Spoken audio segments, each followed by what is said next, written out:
when you want to have positive momentum going into the next week. So you can honestly look at it and say, hey, we lost 40-0. This is the worst game of our entire lives. We can kind of push that aside, but it doesn't give them the confidence knowing with all these new additions on offense, bringing back Saquon, signing Daniel Jones to the contract, nothing that they put on the field showcased, hey, this guy was worth $40 million, or we made the right decision at the offensive line position because he couldn't protect him. And the Cowboys aren't just some one-off team. Right. This is a team they're going to face twice this year and have to go through them to win the division and get to the playoffs. So it's not boding well for the Giants. Yeah, a lot of people think I'm just being me, but I picked the Commanders to finish ahead of the Giants. Okay. And listen, I'm not saying yesterday showed me I'm right, but it did show me that, because I didn't see a lot from the Commanders yesterday, but what I did see a lot from the Giants, though. Like, that's the thing. Like, I still kind of have an undecided on Sam Howell and the Commanders, but what I saw from the Giants was so worrisome. Would you be surprised, and I know this sounds like overreaction Monday, would you be surprised if the Giants were last in the NFCs?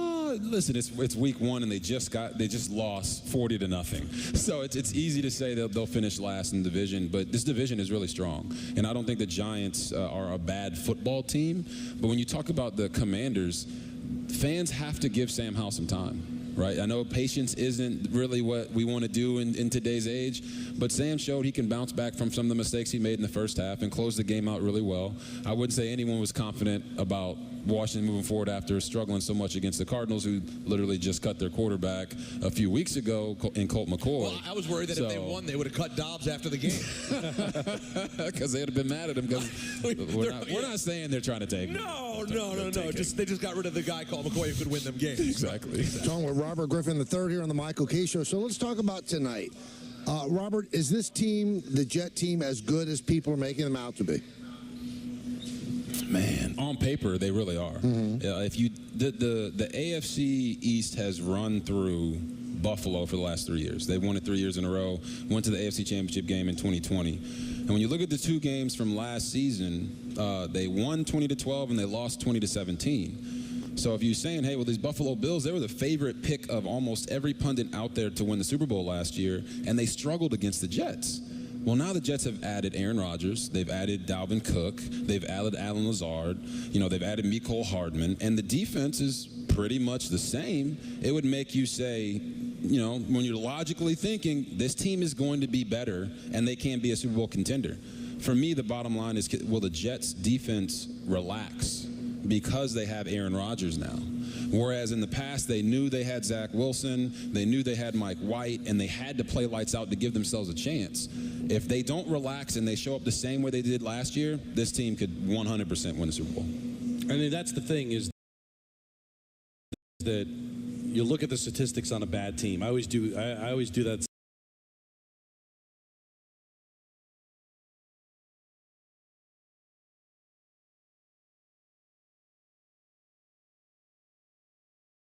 It's like, especially defensively, like they knew they had to do so much.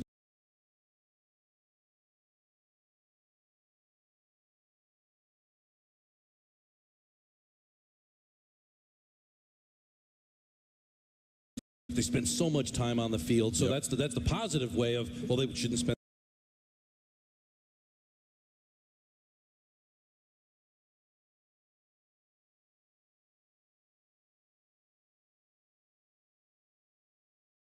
as much time on the field. Correct. But were there moments where they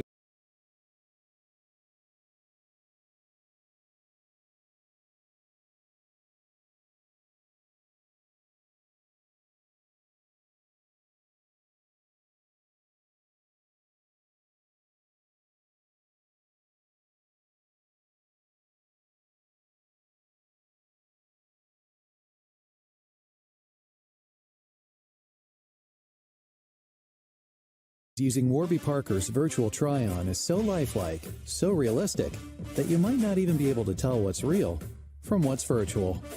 Yep, it's that good.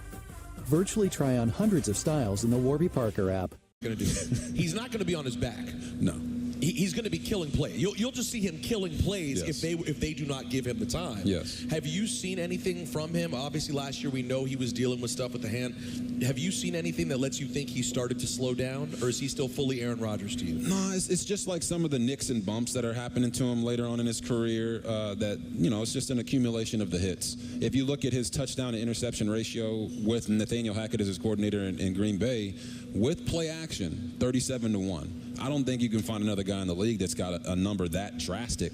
But last year for the Jets, they had 9 different starting lineups at offensive line. They're the 21st pass block win rate team. That is not what's going to be great for Aaron Rodgers. The numbers support that. He is actually really bad, like you would expect most quarterbacks to be when he gets pressured. But guys like Patrick Mahomes, Josh Allen, Lamar Jackson, Justin Herbert, Tua Tagovailoa, they actually aren't that bad when they get pressured and there's free runners and their offensive line doesn't block for more than 2 seconds. So that tells you that for Aaron, he's at a point in his career where they have to lock down that offensive line if they want to be able to stretch the field, because he can dink and dunk with the best of them. Right. But you've got these weapons that can stretch the field, and you want to make that happen. I think it's going to be a big thing tonight to see if they can hold up. Let's shift over to the Buffalo side, Robert, because I'm concerned about one thing with them.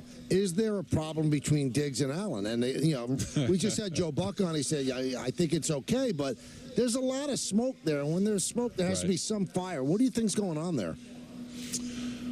I think Diggs has come out and said, listen, guys, this is nothing. It was something between him and the coach, and they ironed it out and whatever. But I agree with you, where there's smoke, there tends to be a little bit of fire. And for Diggs, it just boils down to he's a number 1 receiver. And in their playoff game, down the stretch, fourth quarter, he didn't get the ball. That's really what it boils down to me. So coming into this game, if I'm Ken Dorsey, there's no pressure on Josh Allen to get Stephon Diggs the ball, because he's proven that he loves to throw it to him. Yeah, Diggs was targeted a lot in that playoff game. It just was down the stretch he wasn't. So if I'm Ken Dorsey as the OC, I'm making sure I get Diggs the ball 3 to 5 times in the first 2 drives. It has to happen. And it can't be these long developing, deep down the field types of throws. I'm talking screens, getting him a handoff on a jet sweep or something, just so he feels like he's a part of the football game, and you can totally knock out that narrative. Otherwise, if he goes the first quarter without getting a catch, everyone's going to be looking for it on the sideline. Oh, they'll start showing it on the TV? They'll start showing it on the TV. You know ESPN. We're going to get it right up in his face and everything. Yeah, exactly. So that part of it for me is it's not a problem until it becomes a problem. Right. And I think Diggs handled it the best way he possibly could by putting it to bed in the offseason. Now, Leslie Frazier gone, so McDermott's going to have to call the defensive plays. Yep. Not as heavy lifting as what you saw McCarthy calling the offensive plays, but how will that change for Buffalo? I just think it's really hard as a head coach to be a play caller. It's very tough. Kyle Shanahan does it with the 49ers, and obviously they were dominant this past week. But it's very tough to be able to have a gauge of what the team needs in the moment and also be focused on calling those defensive plays. But when you have a quarterback like Josh Allen and you have trust in your coordinator like Ken Dorsey, you know that you can move away from that side of the ball. And I think McDermott's comfortable calling those plays for this defense, and he's going to have his guys back. Micah Hyde, Jordan Poyer, Tre'Davious White. I think those guys haven't played together in like a year. So to get all those guys back is great for him. The one thing that they're missing is Von Miller. That's right. Von Miller, and that's a huge one. He's a closer. If Von was playing in this game, I 100% would probably pick the Bills to win the game. As it stands, I'm still wavering. You got to tune in to Monday Night Countdown to see what the pick is going to be. See? That's how you got to do it. This guy's a pro. Don't let me hanging. Now. Oh, sorry. Oh, now. Ooh, that was close. Yeah, please. I would have never wanted to do that. I do have to ask you what yesterday felt like. They brought you back. They brought back a bunch of alumni to FedEx Field for this 25-year celebration. Yeah. That almost felt like an ironic celebration. It was more like Ding Dong the Witch is Dead, to be honest with you. And Champ Bailey was back for the first time, and you came back for the first time as far as not being on the Ravens. Correct. Just being there voluntarily as a former Washington player, which is forever, which is what you will be in the minds of so many. They brought you out. You ran on the field with your daughters. What did the whole thing feel like? Yeah, there's a moment I'll never forget with my daughters, to be able to run on the field with them. They weren't alive when I was playing for Washington, so for them to see and feel that adoration was really cool. And You know, I just felt like I didn't have an NFL home for a long time because of what happened in D.C. and because I stayed away. Only time I went back was when I was a player in Cleveland and when I was a player in Baltimore. And the reception was always, you know, really great. But you, as a player, with everything that went on, you're like, man, do they really, you know, rock with you like that? Are you, you know, is the fan base still, you know, cool with you and everything? But what you hear on Twitter, it's like there's a loud minority on Twitter that. No, that is Twitter. Yeah, Twitter is always the loud minority. There's a loud minority on Twitter that makes you feel like, man, what's going to happen when I go out here on this field? And the reaction to the welcome home video on social was like, okay, this is awesome. And the reaction on the field is just something that, for me, very grateful to feel like Josh Harris and Magic Johnson and Mitchell Rales and Mark Ian have, you know, given me an NFL home again. Is that what it feels like? But also made it more inclusive for everyone to feel like they can come back. Champ Bailey's one of the greatest players this game has ever seen, and he hadn't been back in 19 years. That's crazy. So, he played half his career there. And he played half his career there. So with the new ownership change, there's a new energy in the stadium. I mean, the fans showed up. It was unbelievable how loud they were. Hadn't seen it rocking like that, honestly, since 2012? that 2012 game against the Cowboys where it's win or go home. And I think that's a great thing. That Josh Harris and their team, they know how to connect the city. They understand what they need to do, and they've already spent $40 million on the stadium. So that's just cleaning out the raw sewage, Peter. All right, it wasn't sewage, okay? It was just dirty water. Oh, sorry. I have to ask you though. I've always wondered this. It hurt me and a lot of other fans to see how your time in Washington played out. Obviously, Right. It was a heartbreaking thing. It was such incredible joy for a year. It ended painfully, and then you stuck around for a couple more years, and then ended up sort of becoming a backup after that. Yep. And I have to say, I'm very happy to see where your career has gone. I think everybody's happy to see you thriving. You're always a very positive guy, Yep. facing forward. How hard was it for you to adjust, though, from going from being, you had an iconic nickname that the entire world knew, right? Like you were that big a deal. Rookie of the year, playoff your rookie year, to all of a sudden you become a backup, and then eventually your career ends and you go to broadcasting. Correct. How hard was it for you emotionally? No, I mean, it was honestly really hard, and there's a couple steps you missed in there, right? 2015, you go into the year being the starter, and then you don't play a single snap. 2016, I go to Cleveland, get hurt first game. 2017, I'm out of the NFL. I'm training, I'm getting calls from teams. I'm like, oh man, I'm gonna get back. No call, nothing happens. Then 2018 rolls around, and I'm the fourth quarterback on the Baltimore Ravens roster. So when you say how hard was it, it was a journey of being able to be at the top of the top, right? Never won a Super Bowl, never won an MVP, but was in the conversation for MVP. And we certainly felt like that 2012 team was Super Bowl capable. But then you go rock bottom, all the way to the bottom. And it was a journey for me that I never wanted to feel like I was a victim. But you also understand that, you guys know this, you work so hard, and usually things work out for you when you work hard. But when they don't, there's something that's missing, and you're like, okay, well, I'm working my ass off to get to this, but it's not happening for me. And I just think, for me personally, as a positive guy, as a faith-based guy, it was because God had called me to do this all the time. He didn't call me to be the greatest quarterback of all time. He didn't call me to be the quarterback in Washington that was going to bring another Super Bowl to the franchise. But he did parlay all of those experiences to make me a better broadcaster. Because now I can see it from every which angle, not just the starter's mentality, not just the, Mamba mentality, I'm always going to dominate. I wasn't dominating for quite some time, even though I dominated earlier in my life. So I've enjoyed the process. It's hard to say that when you go through the ups and downs, but when you get out of it on the other side, I'm telling you, you don't have a testimony unless you have a test. And my test has been one of the most storied tests of all time. In 8 years in the NFL, I think I went through more than any quarterback has ever gone through in that time span. Now, Robert, I'm not sitting there with you, but I do have to ask you this, and it's just between us, okay? It's got to be a little unnerving sitting next to a disgusting little fanboy like Peter, am I right?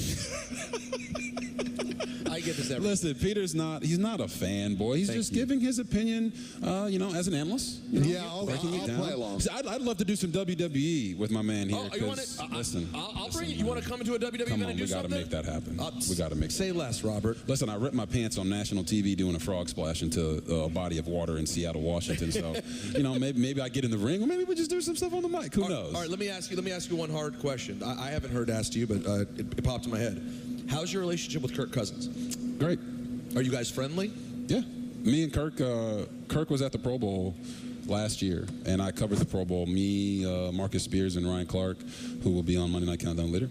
Well, he's good at so this. I got a chance to He's very good. Former commander, by the way. Got a chance to talk to Kirk in that moment and like telling him, man, me and him have always been good. People don't know this, but like me and Kirk shared a burrito when we were rookies. Like we were roommates in rookie minicamp, and we ate a Chipotle burrito together. Obviously, we cut it down the middle. Don't get any ideas, okay? By the way, I do think we have audio. Don't we have audio of Robert saying it? I think we may have audio of that. Are you talking about the first? Yeah, like, go ahead. Me and Kirk have always been fine. They try to pin us against each other in a certain way to make it seem like it was some drama there. But as far as I know, I thought Kirk was a great teammate to me. In 2015, when he took over the starting role, and we went to the playoffs that year and won the division, I felt like I did everything I possibly could to make sure I wasn't a distraction and support him. So I thought you did too. I don't have any issues with Kirk. As far as I know, Kirk doesn't have any issues with me. And hey, he mentioned me in the Netflix documentary. That was cool. So there you go. And the only thing I remember is the cooking cereal. That's the only thing I remember from that period. Oh, cooking. Yeah, you did talk about cooking cereal. Listen, man, can you cook? Yeah, I can cook you some cereal. It's like, oh yeah, cereal. Hey, what box you want? What flavor? You know what I'm saying? You want milk? You want skim milk? I don't know. No, but I've improved my cooking. I can cook breakfast, eggs, pancakes, but my specialty is beignets. So Really, a beignet guy? because my family's from New Orleans, so I felt like I had to learn how to make beignets from scratch, and I know how to do it. And maybe one time I'll make you guys some beignets. Yo, color me impressed, Robert. I didn't know that. I did not know all this stuff. I did not. Now, I've got to ask you one more question about the game tonight. The three of us, we don't know what type of coach Robert Saleh is. Do you? Yeah. Do you have any idea? If we're always honest up here, right? That's all we are is honest. What All we know how to do. We keep it real. I did not think that Robert Saleh handled the Zach Wilson situation last year the right way. I did not. I was on Countdown last year. We broke that down, got on him about that. But I think... Which part specifically? Just like when you have a young quarterback and you're trying to manage that guy, benching him for Mike White is not what you should do. Zach Wilson made a mistake in his press conference, and he brought a lot of that stuff on himself with what he said.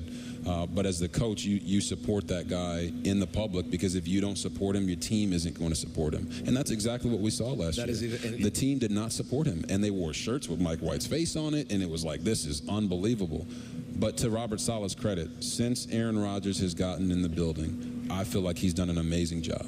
Amazing job of keeping the team focused, making sure that they're on their P's and Q's, and he's actually, with the assistance of Aaron Rodgers and Nathaniel Hackett, rebuilt Zach Wilson. Zach Wilson's a much better player. At least he was in the preseason than he was all of last year. So I will say I think Robert Saleh has turned the page, at least for me. I don't know him personally, but my job is to comment on what these guys do, and I think he's done a phenomenal job this offseason. It was incomplete. That's the best you can say. Yeah. Because now he's got the team. We'll see what he can do. But here's the other thing. And we got it. The pressure's always on head coaches. But when you bring in Aaron Rodgers and you bring in a couple of his buddies and you have the defense that you have, if they don't have to win the Super Bowl this year for his job's sake, but they certainly have to make the playoffs. Yes. And they certainly have to go on a run, because you didn't bring in Aaron Rodgers to say, all right, we're going to go 8-9 or whatever it may be. You brought him in because not only are you going to playoffs, but you're going to make a run. So they don't have to win it this year, but in the 2 years that I think Rodgers will play ultimately here in New York, they got to win one. Now, Robert, before we let you go, I'm a little unclear. What time is NFL Countdown again? Listen, it's going to be 6 p.m. Eastern, 6 to 8. Tune in. We're going to have a lot of fun. We got Scott Van Pelt. If anybody loves SVP, that's going to be a new addition. He won't be your traditional host, right? He's going to get in there and spar with us a little bit, but it's going to be a lot of fun with the new crew. We're rebooting. It's a great group. We're rebooting Monday Night Countdown, and I think it's going to be a hit for sure. Well, we thank you for coming over to the racetrack to say hello, and we appreciate the time, man. No, appreciate you guys having me on, and let's do it again soon. All right. I thought you were going to say hail to the Commanders. You can't say hail, though. You're a journalist. Exactly. I have to go about my ways now. Appreciate you. Wow.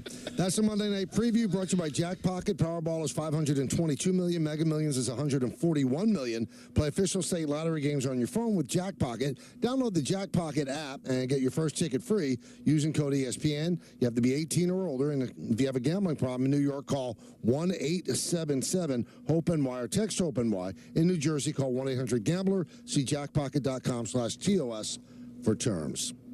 Hey, football is back in full swing.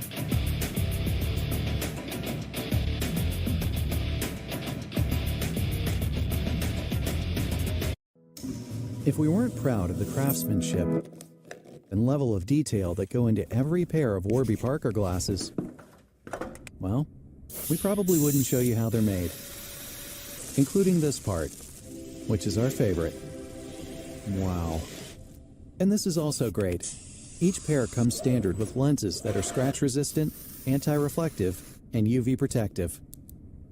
Try 5 pairs for free at warbyparker.com.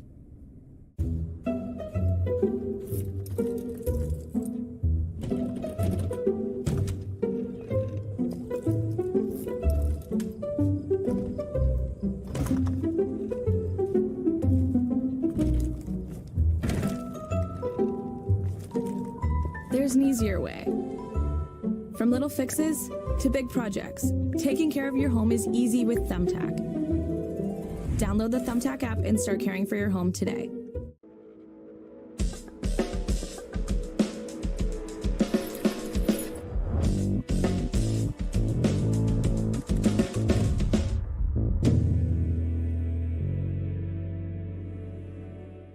Beautiful ladies, loving it. Beautiful family, jealous. Bride is the best day of your life. There's that smile. That's a keeper. Let's get the lucky men in here, huh? Oh.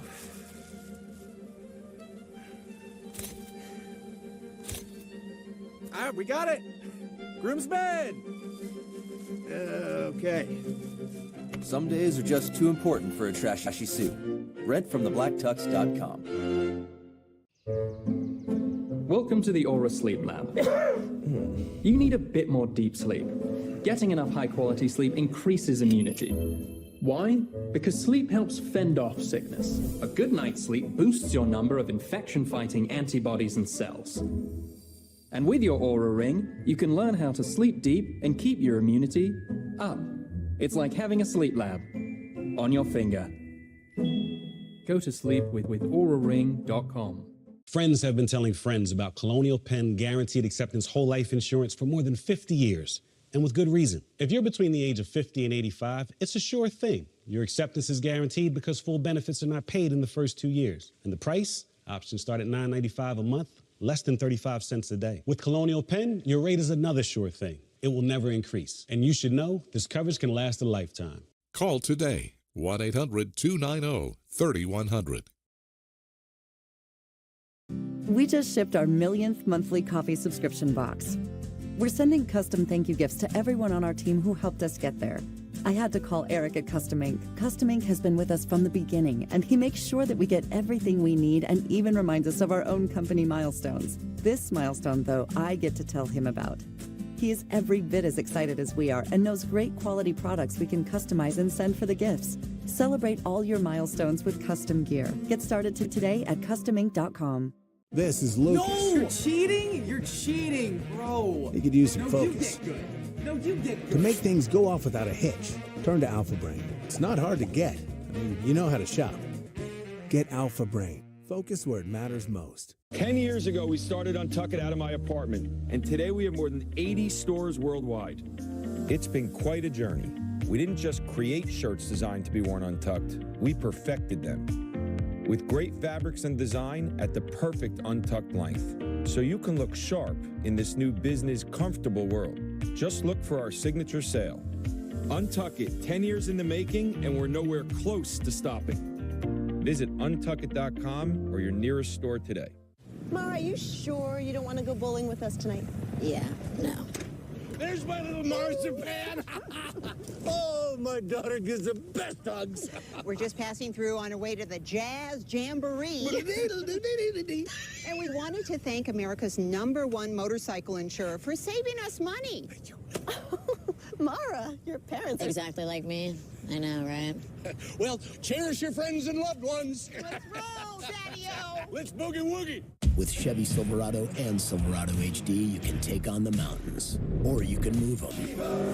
With the power of up to 36,000 pounds of max available towing and the confidence of an available 13.4-inch diagonal touchscreen. Whatever your mountain, there's a Silverado for you. Get 0% financing plus make no monthly payments for 90 days on all Silverado 1500 pickups. Plus, get $750 cash allowance on this Silverado. See your local Chevy dealer. Sheeran back here for the Michael K. Show. New York football started out with an absolute dud last night, with the Giants getting blanked in their house by the Cowboys 40-0. Now, the house turns green for the much-anticipated debut of the Jets' new signal caller, Aaron Rodgers, as he will go toe-to-toe with the Bills' Josh Allen in an AFC East rivalry game to kick off the season on Monday Night Football. It's the first time the Jets have been on Monday night since 2020. They have lost 8 straight primetime games, with 3 of those coming on Monday night. The last time they won a night game was 2018 in Detroit. However, that guy making his gangrene debut under center, he won his past 9 primetime games.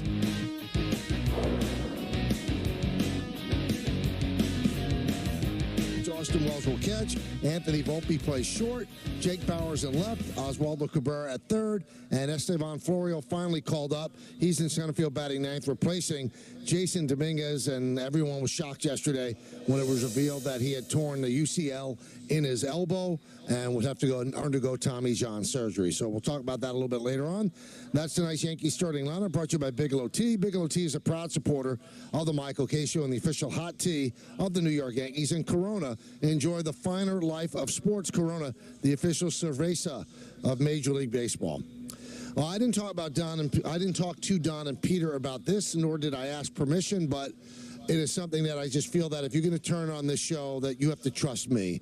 And you have to trust me that there's nothing I'm going to avoid because of a situation where, you know, we're actually in business with somebody. And, you know, I'm the guy who is the voice of the DraftKings ads here. And DraftKings did something today that, to me, it's incomprehensible. I don't know if Don and Peter saw it. I did. But they put out, you know, kind of a come-on for people to bet, and they called it a never forget New York parlay. And it said you bet the Yankees, the Giants, and the Jets. And, I mean, never forget to me is sacrosanct. It means something that, for those that were in New York at the time, and Americans, it's something that you don't trivialize with something tying it to a sports bet. Right. And I'm shocked that there was somebody somewhere that worked with DraftKings that said this is a good idea. Now, they have since pulled it, and they have apologized profusely. But to me, it's incomprehensible that it ever gets off the floor that somebody thinks, well, oh, yeah, let's do this, a never forget parlay. It's in such poor taste. I can't believe it was done. I can't believe it was allowed, ever. Doesn't it seem like every, maybe once a year, we have something from a company where they do something that you just go, how could this have gotten through? Because you have to imagine, Michael, it's not one, 20-year-old going rogue, right? Like, all of these things have multiple conversations around them. Right. How could anyone have thought it was possibly a good idea? Because you figure if it's one person, it's like, oh, well, if that person is 30 years old, maybe they don't understand the impact because they weren't, old enough to remember the impact. And I've always said this, guys. I don't know, Peter, if you agree. I always wondered how people outside of New York felt about 9/11. Like, did they understand that it was an attack on the United States, not just on New York? Like, did people in Nebraska look at it as, oh, something happened in New York, the way we look at if there was a tornado in Nebraska? Like, did they understand that it was an attack on the United States? Yes, New Yorkers felt the most impact, and certainly people in D.C. felt the impact more than other people in that immediate moment. But I just wonder if there's a lot of people that just fully understand that this was just not an incident that had taken place. It was an attack on our country. I know 22 years, but I don't know when is long enough to be able to look back at it differently. But right now, it just seems it would feel like you'd be a fool not to see how inappropriate that is. I don't think there's any actual legitimate way we could figure out how this could happen. Because even Don, you said 30 years old. Even 30 years old, believe me, 8-year-olds, I'm sure we could get call after call after call with 7- and 8-year-olds, 6-year-olds remembering exactly where they were when their parents picked them up from school. I mean, I remember when the Challenger blew up, right? And I was 6. And 9/11 was, of course, on a whole different scale in terms of how impactful to the world it seemed to be and how long it lasted. So, yeah, you can't make any sense of it, man. It's absolutely crazy. So, listen, we're very appreciative of the support that DraftKings has given us over the years, but I felt that had to be addressed because it's just in such poor taste, and I give them credit for apologizing profusely and taking it down, but again, as Peter said, I don't think we can ever understand how it could ever get through to the point that it would actually be posted and somebody would think that's a good idea. Now, Michael, on to something positive. I know it pains you to say anything that would make me happy, but is that RG3 good or what? He's very good. Can we be honest? He's very good. That guy is, I think he's right. I think maybe his path really was to be on a microphone and not be throwing the football. Yeah, he's damn good. He was very, very good. Now, just getting back to 9/11 for 1 second. We talk about this every 9/11 because we're doing a show, except on the weekends when 9/11 falls on a Saturday or Sunday. And I know Don feels we've been doing the show since 2001, and Peter since he's joined us. In no way are we trivializing what happened on that day. In fact, it makes our heart ache thinking of the people that were lost and the families that were left behind that still ache for the family and friends that they lost that day. We are not. This is what we do, and we're trying to bring some light and a little levity to the world, but it does not lessen whatsoever the feelings that we have about what happened on that awful, infamous day. So please know that this is what we do, and hopefully we can take your mind off of it. And if you're of the mindset that, you know what, I don't want to feel that way today, I get it. And if you shut off the radio or the app, I get that too. But just know where we're coming from, that it's not disrespect on our part. Yeah, there's no question. But the thing that I always kind of fight through is I remember how important it was when sports came back. You know, a couple of weeks after 9/11, how much we needed it, how much we wanted it.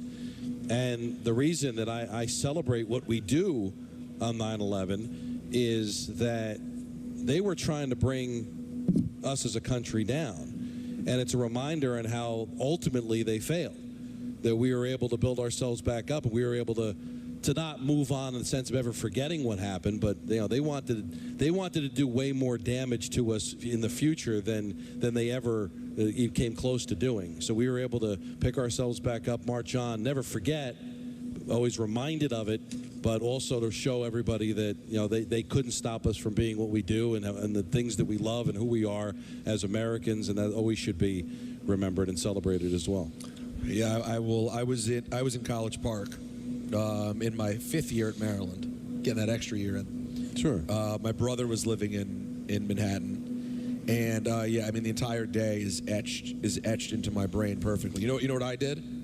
What I had to do was show up at the college radio station and kick off the poor kids who were like doing, these are like the Don LaGreccas of College Park, who were busy doing like their metal show, you know, like noon on a Tuesday.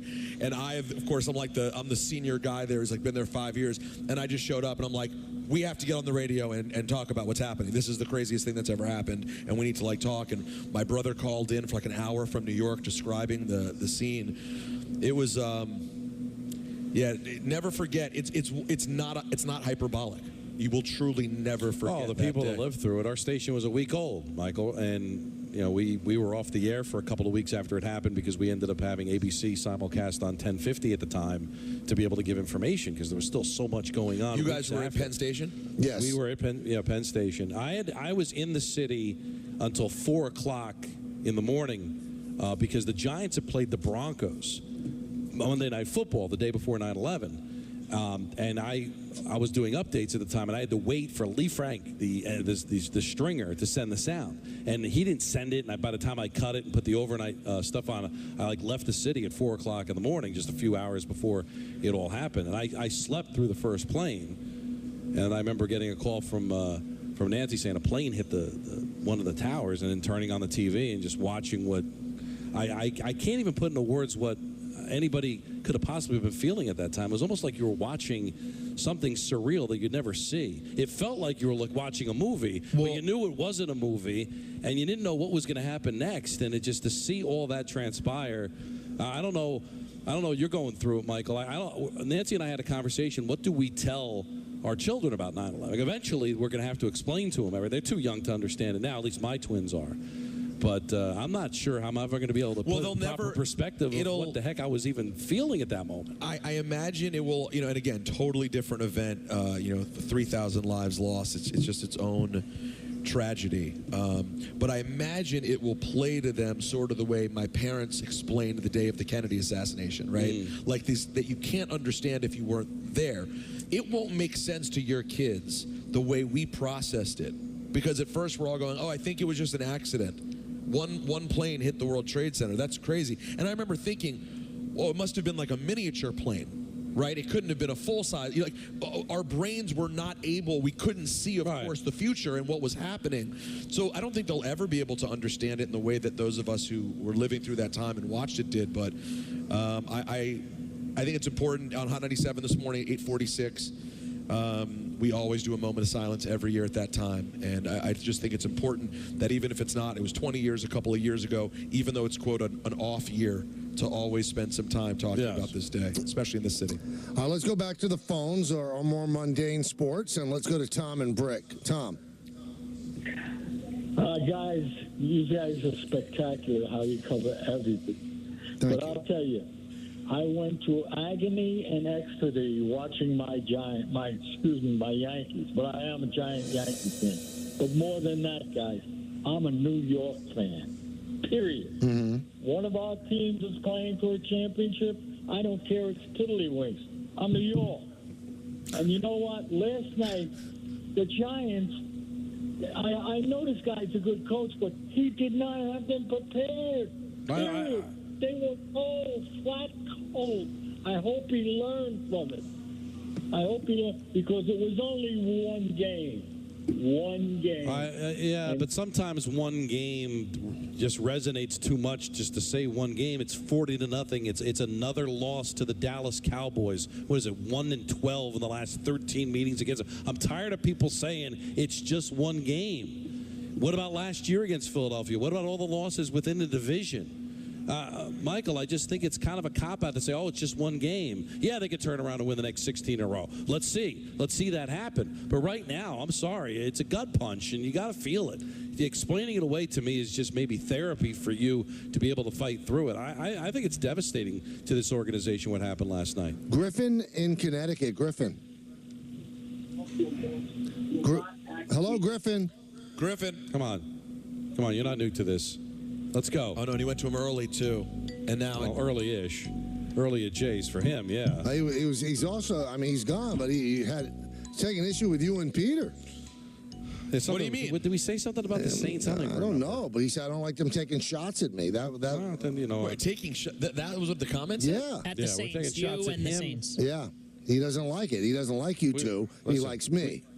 You know what? We champion because, if it was just me and Peter, we would have went to him an hour and 15 minutes ago. You know what? Well, I don't understand. What did I say about the Saints? You know, he's not here. Let's try to read the man's mind, okay? Yeah. You always take every time he does call Peter, you take cheap shots about his Dominican Republic vacation. That's me wishing that he had the vacation I wanted him to have. Right. I wanted him to come back with a young child. That's what I was hoping. In 10 months, we'd have baby Griffin. You know what I mean? Baby Griffin. Enter the ESPN New York no-hitter sweepstakes for your chance to win $25,000. Running out of time. Find the no-hitter tile on the ESPN New York app. Pick a team and submit your entry. Today's qualifier is Marie Romansky from Union Beach, New Jersey, who's chosen New York's American League team to throw a no-hitter today. Presented by Mohegan Sun Casino.com. For full contest rules, go to ESPNNewYork.com. You know, we'll be talking some football today, so let's go to Who's Hot, Who's Not. Brought to you by General Plumbing Supply. Who's hot, Peter? Tyreek Hill is hot. 215 receiving yards, third most in a season opener in NFL history. Who's not? The Giants, who suffered the second largest loss in their rivalry with the Dallas Cowboys. That's Who's Not, Who's Hot, Who's Not, brought to you by General Plumbing Supply. General Plumbing Supply's team of experts, they're ready to tackle your next kitchen or bath remodel. For winning results, trust the real experts at GPS. Visit shopgps.com. Peter, why don't you tell us about how you're betting tonight? Oh, you want to know who's hot? Who?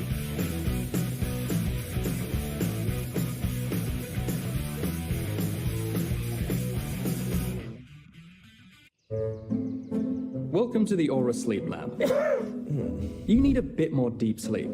Getting enough high-quality sleep increases immunity. Why? Because sleep helps fend off sickness. A good night's sleep boosts your number of infection-fighting antibodies and cells. And with your Aura Ring, you can learn how to sleep deep and keep your immunity up. It's like having a sleep lab on your finger. Go to sleep with auraring.com. Managing my credit card debt was overwhelming. I felt like I was in a race that I couldn't win. I felt backed into a corner, and it just wasn't a good place to be. My name is Carter, and Upstart helped me get rid of that credit card debt with a personal loan. Checking my rate with Upstart was super quick, super easy. It took me a few minutes to get my pre-approval and to get my interest rate. I got my money the next day. I was like... Easy online borrowing. Personal loans up to $50,000. Go to Upstart.com.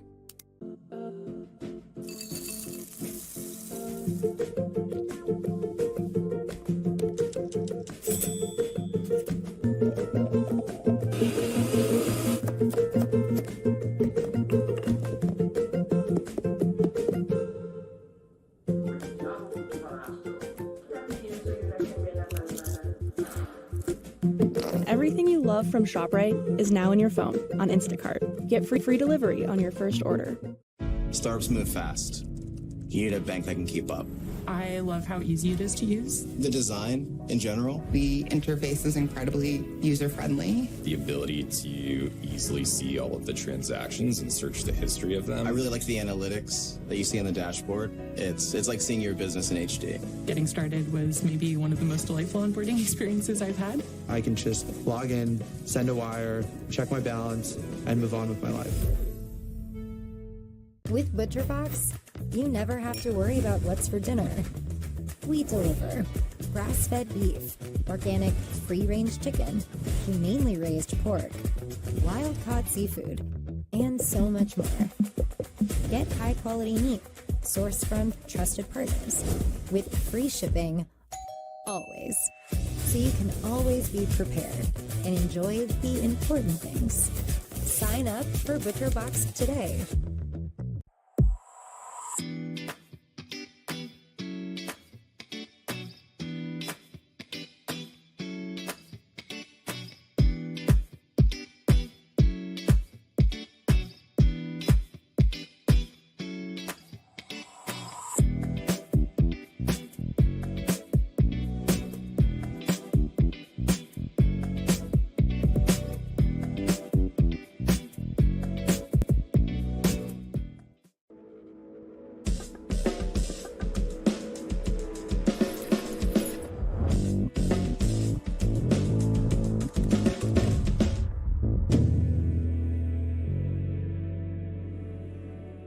This is Lucas. No! You're cheating? You're cheating, bro. You could use some no, focus. You get good. No, you get good. To make things go off without a hitch, turn to Alpha Brain. It's not hard to get. I mean, you know how to shop. Get Alpha Brain. Focus where it matters most.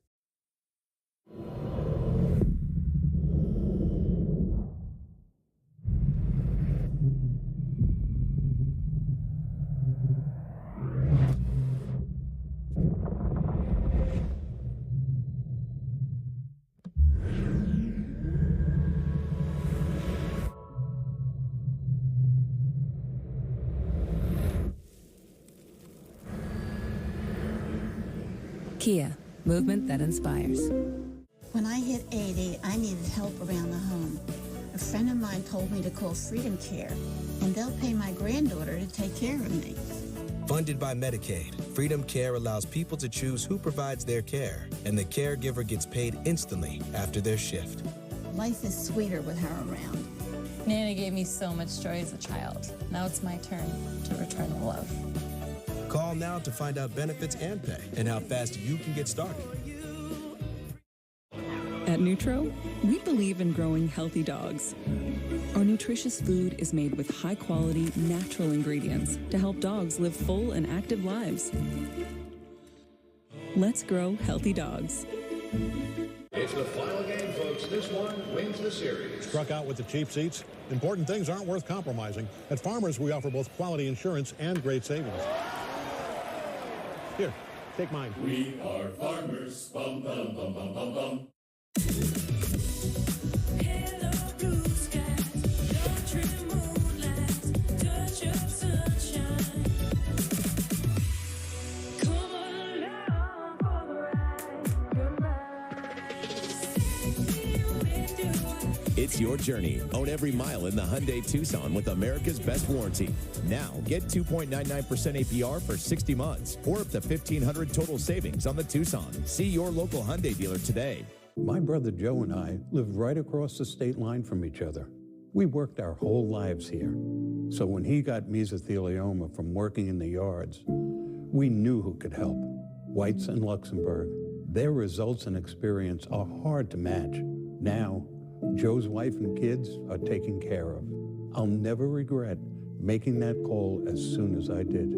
Call Whites and Luxembourg today at 855-VERDICT. That's 855-VERDICT. Spectrum One brings you seamless connection. Get Spectrum One.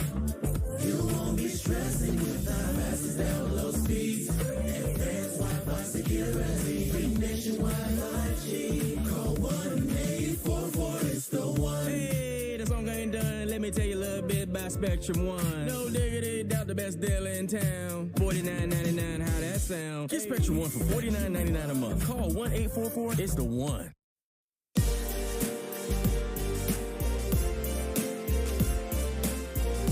All right, so we've got a lot of football to talk about, but we do want to hit some things on Diamond Notes, brought to you by London Jewelers.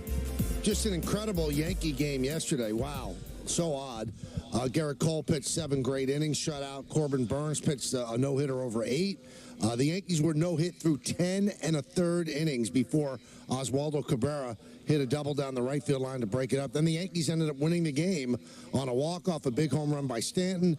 But in a season of lows, that could have been just one of the lowest of lows because there'd never been a longer no-hitter. If they'd been no-hit through 11 innings and lost the game, there had never been a longer no-hitter. Harvey Haddix obviously had a 12-inning perfect game, but then ended up losing it. So what we saw unfold yesterday in Yankee Stadium was amazing, but it was after the game that it was the most shocking thing of all when Aaron Boone steps to the podium and says that Jason Dominguez had torn his UCL, and that's a 9 or 10 month rehab if he has the surgery. And this is a 20-year-old guy, and Don and Peter, it's like you can't make this stuff up. It's almost like you're living a bad dream if you're the Yankee organization or if you're a Yankee fan where you just can't have nice things. The loss of Dominguez is staggering.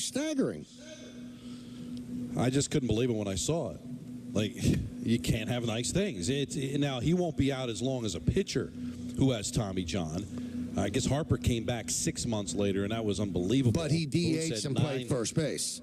Boone said 9 to 10 months. I mean, you're looking at it. All right, forget about this year. July. What happened against Detroit and then dropping 2 out of 3 to Milwaukee ended your season. But it would have been nice to watch and see him play and build onto something. Now you don't have him next year. And who knows what this is going to do, how long it's going to take. It's like Harper's come back, but, is he 100% back? And it's really going to affect 2024, too. Yeah, you can't count on him to play center field in 2024, so it changes everything.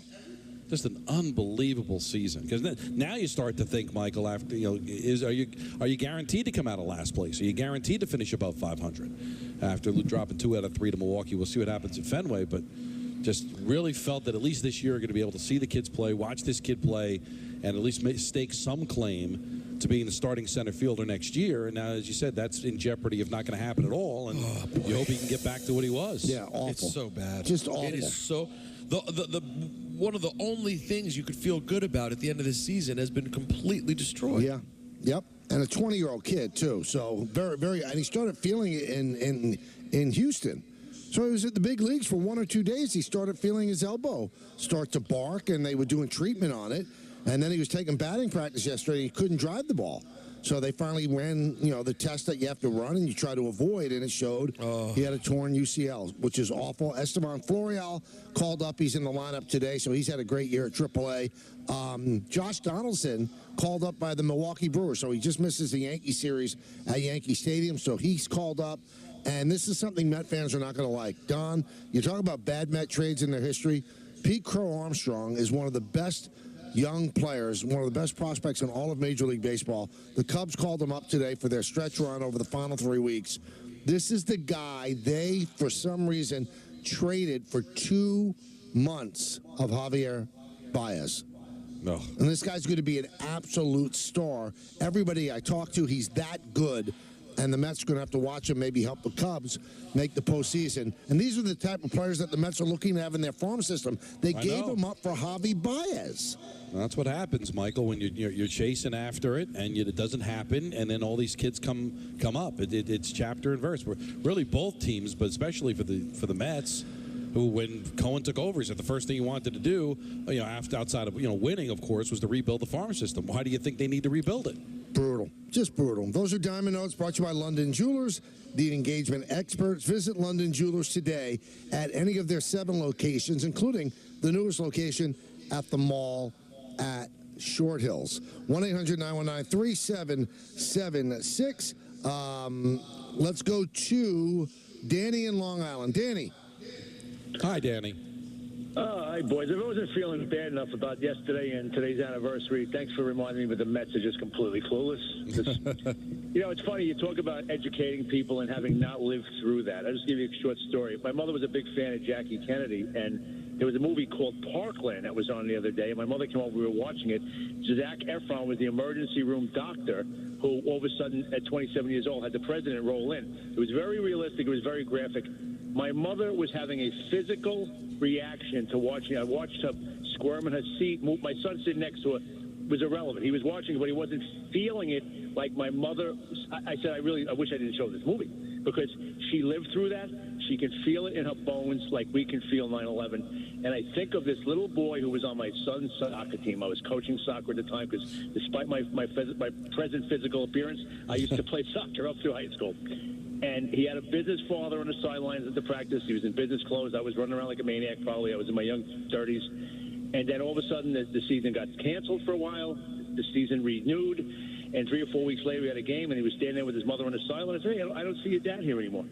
Is your dad here to see you score the goal or something? I said. And the mother said, no, his father was killed on 9/11. Oh, yeah. And there was so much death in my town, you lost track.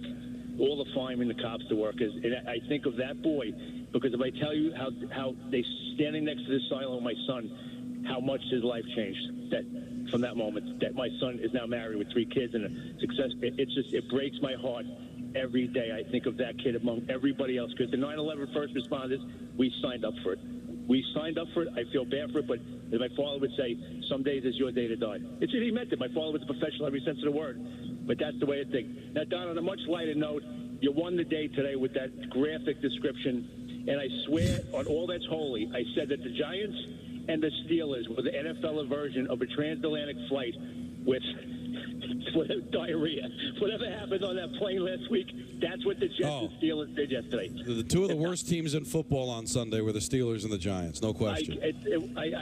My game was over before the wings arrived. I swear to God, I almost walked out of the pub I was in. It was terrible, but you know what? It's only 1 of 17. 49ers, if they're not the favorite to win the Super Bowl, they're right there, because that team has everything, including a great, inventive offensive mind running this way. The guys are running free like it's a track meet because of all the motion and planning. That's all I got to say. Okay, and Purdy's not bad either. Oh, boy. Anyway, Purdy. He's pretty good. Pretty good. Football Mondays on 98.7 ESPN are brought to you by Sloman's. Oh, sure. Sloman's has low-price home heating oil for all New York football fans. Low prices, zero sacrifices, I do know. For 100 years, Sloman's has been a staple in home comfort. Call 1-866-OIL-DEAL. Also, Don, the fact that Purdy is so good shows you how there are people in football that have no idea what they're doing. It's the last pick of the draft. Right. Last pick of the draft. Mr. Irrelevant. And now he's a star. Wild. Now he's a star. Hey, this is Michael K. here to tell you about my favorite line.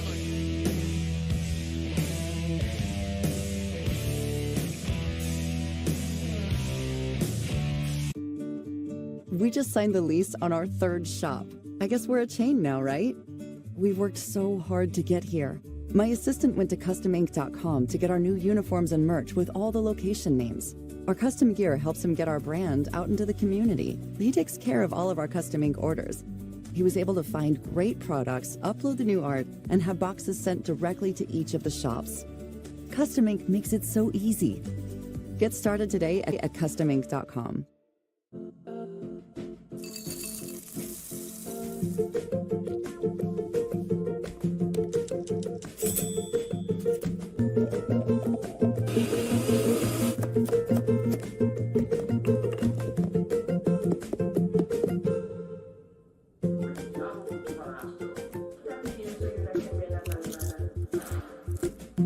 Everything you love from ShopRite is now in your phone on Instacart. Get free delivery on your first order. Meet Away's iconic suitcases, redesigned, with even more traveler-friendly features. In new colors, inspired by the world. More color, more luggage, more travel. Shop at awaytravel.com. Paying down debt can feel overwhelming, but it doesn't have to be. Upstart makes it fast and easy. Borrowers can access the funds they need in as little as one business day. Checking your rate is fast, easy, with no cost to you or your credit score. Loans start at $1,000 and go up to $50,000. Join the club of over 1.8 million customers who have turned to Upstart for a personal loan. Your financial freedom begins at upstart.com. It should go like day after day. I gotta go. Deliver your way and on your schedule with DoorDash. And earn more with new and more ways to dash. Now you can dash groceries, alcohol, and even pet supplies. New ways to dash means more ways to enjoy what you do and more ways to get paid. Sign up now to make the most of every dash. DoorDash. People said I was crazy to do this. Just a surf coach who wanted to shake up the sunglass industry. I wanted something different, radical, and fun. I didn't want to blend in, so I created Blenders. Born on the beach in San Diego, now rocked with pride worldwide. We're bright, we're bold, at a price that everyone can afford. Don't blend in. Welcome to your new favorite shades.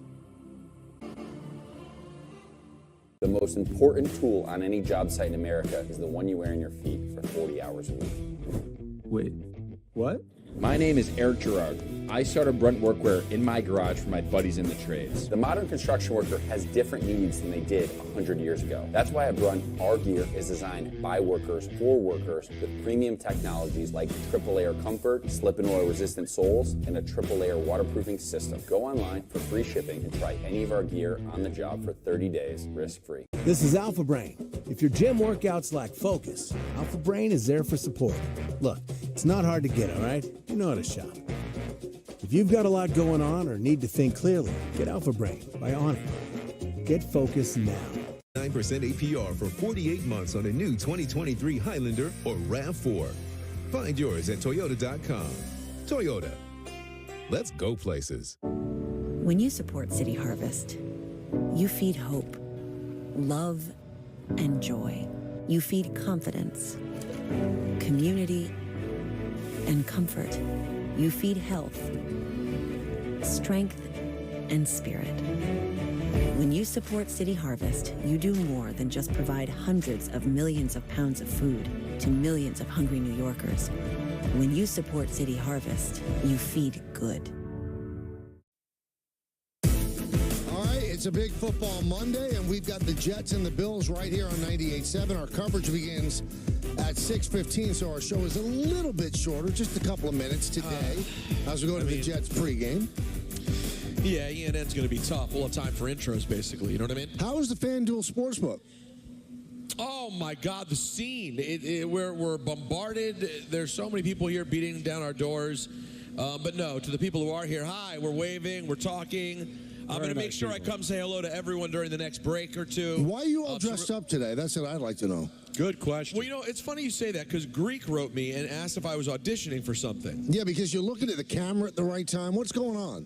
Yeah, everyone said that. So there's two things going on. Number one, I only wore a suit because Bear ate a little too much brisket yesterday. We had like a bit of a meat party at our friend's house. And I gave Bear entirely too much brisket. And his stomach did not respond well today. So Don, today was a day of pure filth for me. I was living in filth, and so when it came So your time to get ready apartment was like the back of an Uber. Well said. Yeah. Or FedEx Field, depending on the day. Exactly. So I was in such a filthy zone from cleaning all day. I just was like, I want to dress up, I want to feel good. You look terrific. And I knew Robert would come dressed head to toe in like a suit of some sort. See, now we're getting. See, but why didn't you tell Don? Because Don's wearing his Cuban barber shirt.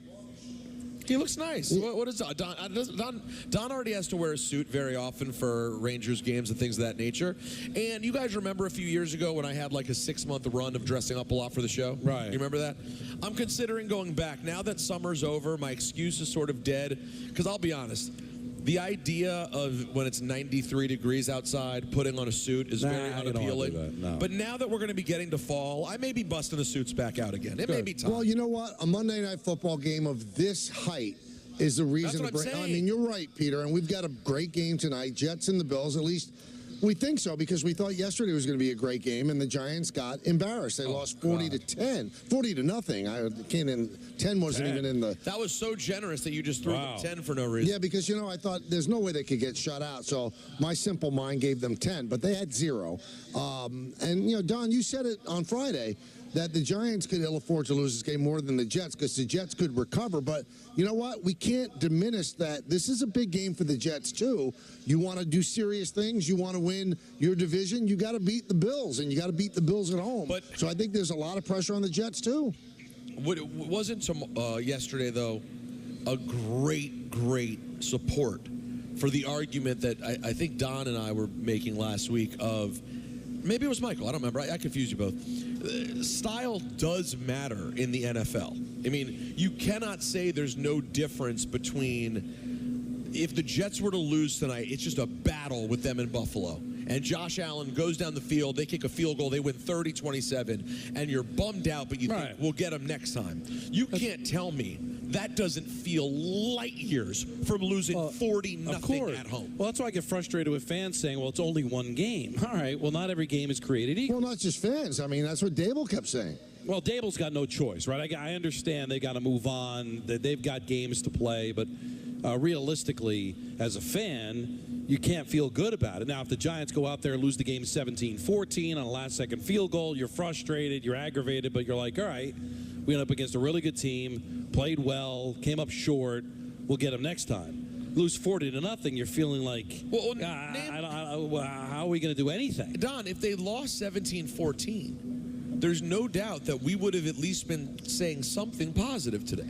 Tell me right now, what is something positive you could say? Just that there's 16 more games left in the season. There's nothing not one positive. aspect. Nothing played well. You've got to fixate on this. Since the start of last year against the Eagles and the Cowboys, so that's 6 games because they played 3 games against the Eagles last year, and obviously now 3 games against the Cowboys. Are 0-6, and they've been outscored 199-81. They don't belong on the same field as that type of team.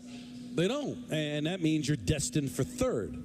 Best case scenario. That's best case, Don. And all right, so then that means there's 2 spots available because it's whoever doesn't win the NFC East will get the second wild card. You would think how good Philadelphia and Dallas is. All right, give San Francisco the West, but Seattle had a disappointing game against the Rams. All right, well maybe that means the Rams are better. Well, then that means the Rams can maybe be in the conversation. Who's going to come out of the North? Is Packers might win the division? Well, you got Minnesota involved in that. Detroit looks like they could win the division. The point is that even if guys, they do find a way to get into the playoffs. And that's still a possibility. There's 16 games left. But how does it feel that you're trying to build towards something and your target, you can't even see the target? It's so far away. Now, and they're in your division. By the way, a quick NFL note, Adam Schefter reporting that Chris Jones has reached agreement with the Chiefs. Oh, thank God. Our great national nightmare. But he still has just 1 year left on his contract with the Chiefs. No new years are added to the contract, but he received multiple incentives to earn considerably more money this season. Now the Chiefs need wins. The Chargers won, so that certainly puts pressure. No, the Chargers didn't win. I mean, not Dolphins. Dolphins won. So I'm sorry. That game was back and forth. That was a crazy game yesterday. I know. Real. I just got in there for the way end, right? But that was a good one. And I don't think they have to worry about the Raiders beating the Browns. I don't think the Raiders are going to be challenging for that division. So, they're 0-1, but so are the Chargers, and now he'll come back, and their life is over, and they can move on. But the point is they lost a close game with two of their best players not in it.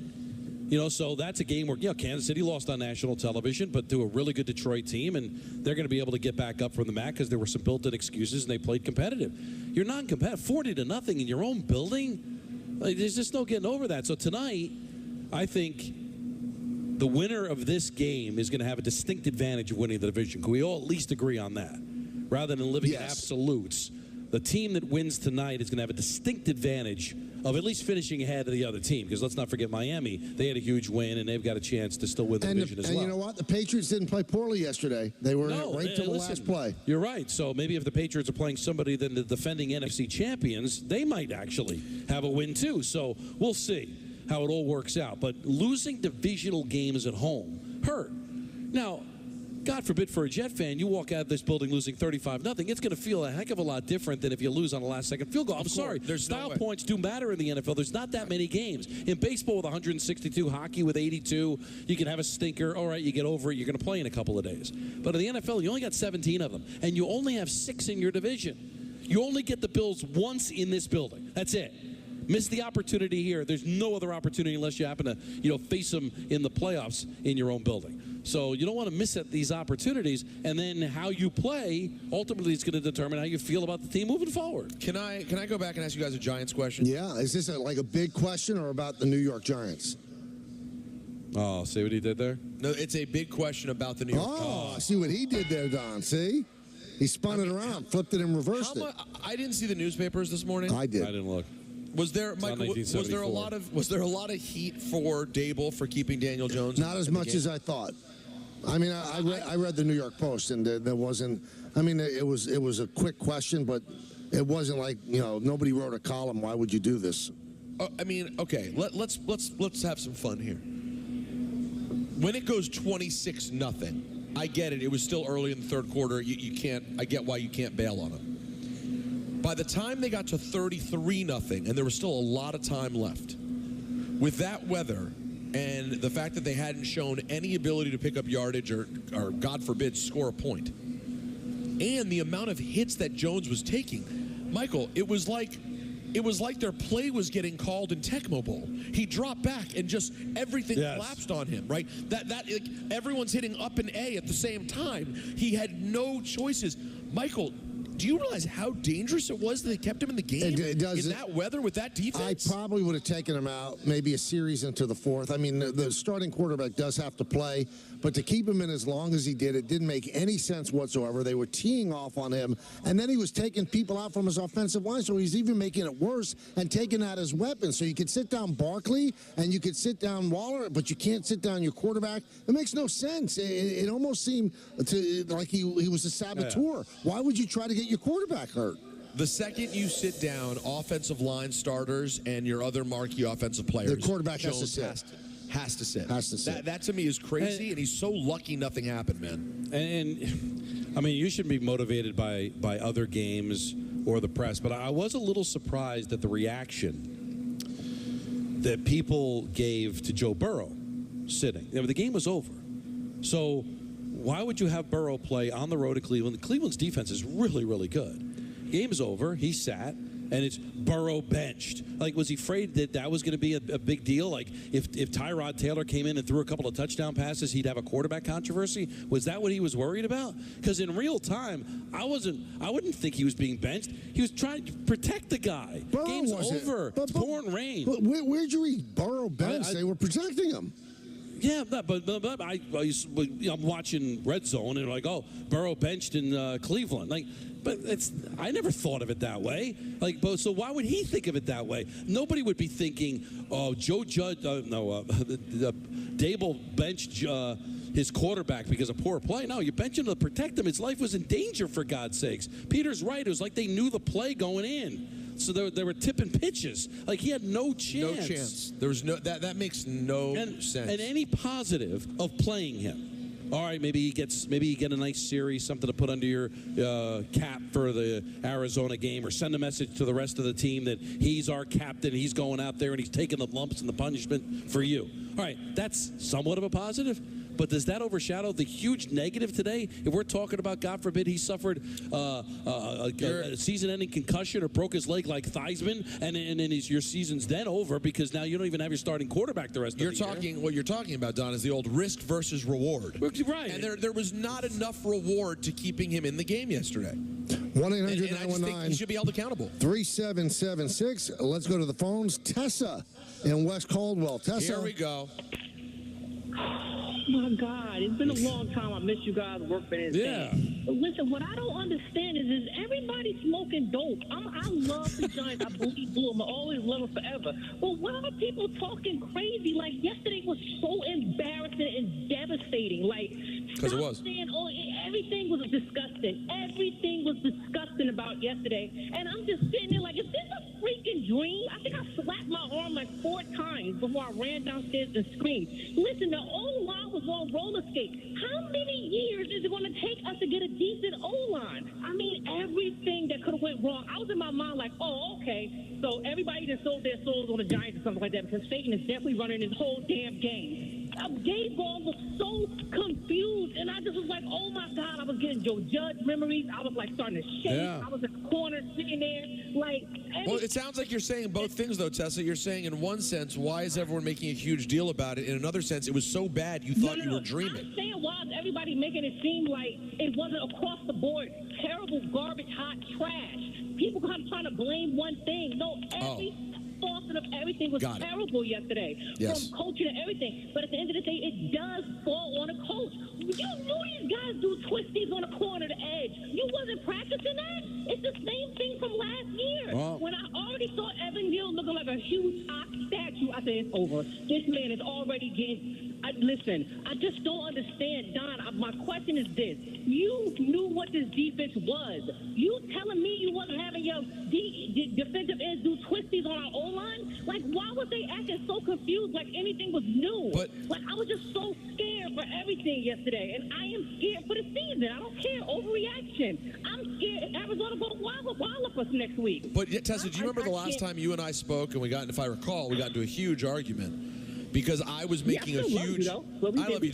And I love you too, Tess. You're one of our best callers. But I argue with a lot of people about how big a deal I made of the way they lost to the Eagles. And everyone kind of seemed like you're being super negative and we made the playoffs. But then you look at 2 games in a row and you go, somehow they got there. They don't even belong, though. It's crazy. Yeah, and again, you could say I'm overreacting and they could beat Arizona by 40, surprise San Francisco, and everything's great. Well, I'm sorry, you got to start over. Because Tess is right. They were completely outcoached by a guy that I thought going into the game was average at best to Mike McCarthy. Meanwhile, Mike McCarthy picks up the play calling, and he looked like Tom Landry, and I looked like Joe Judge came back and decided to coach my team yesterday.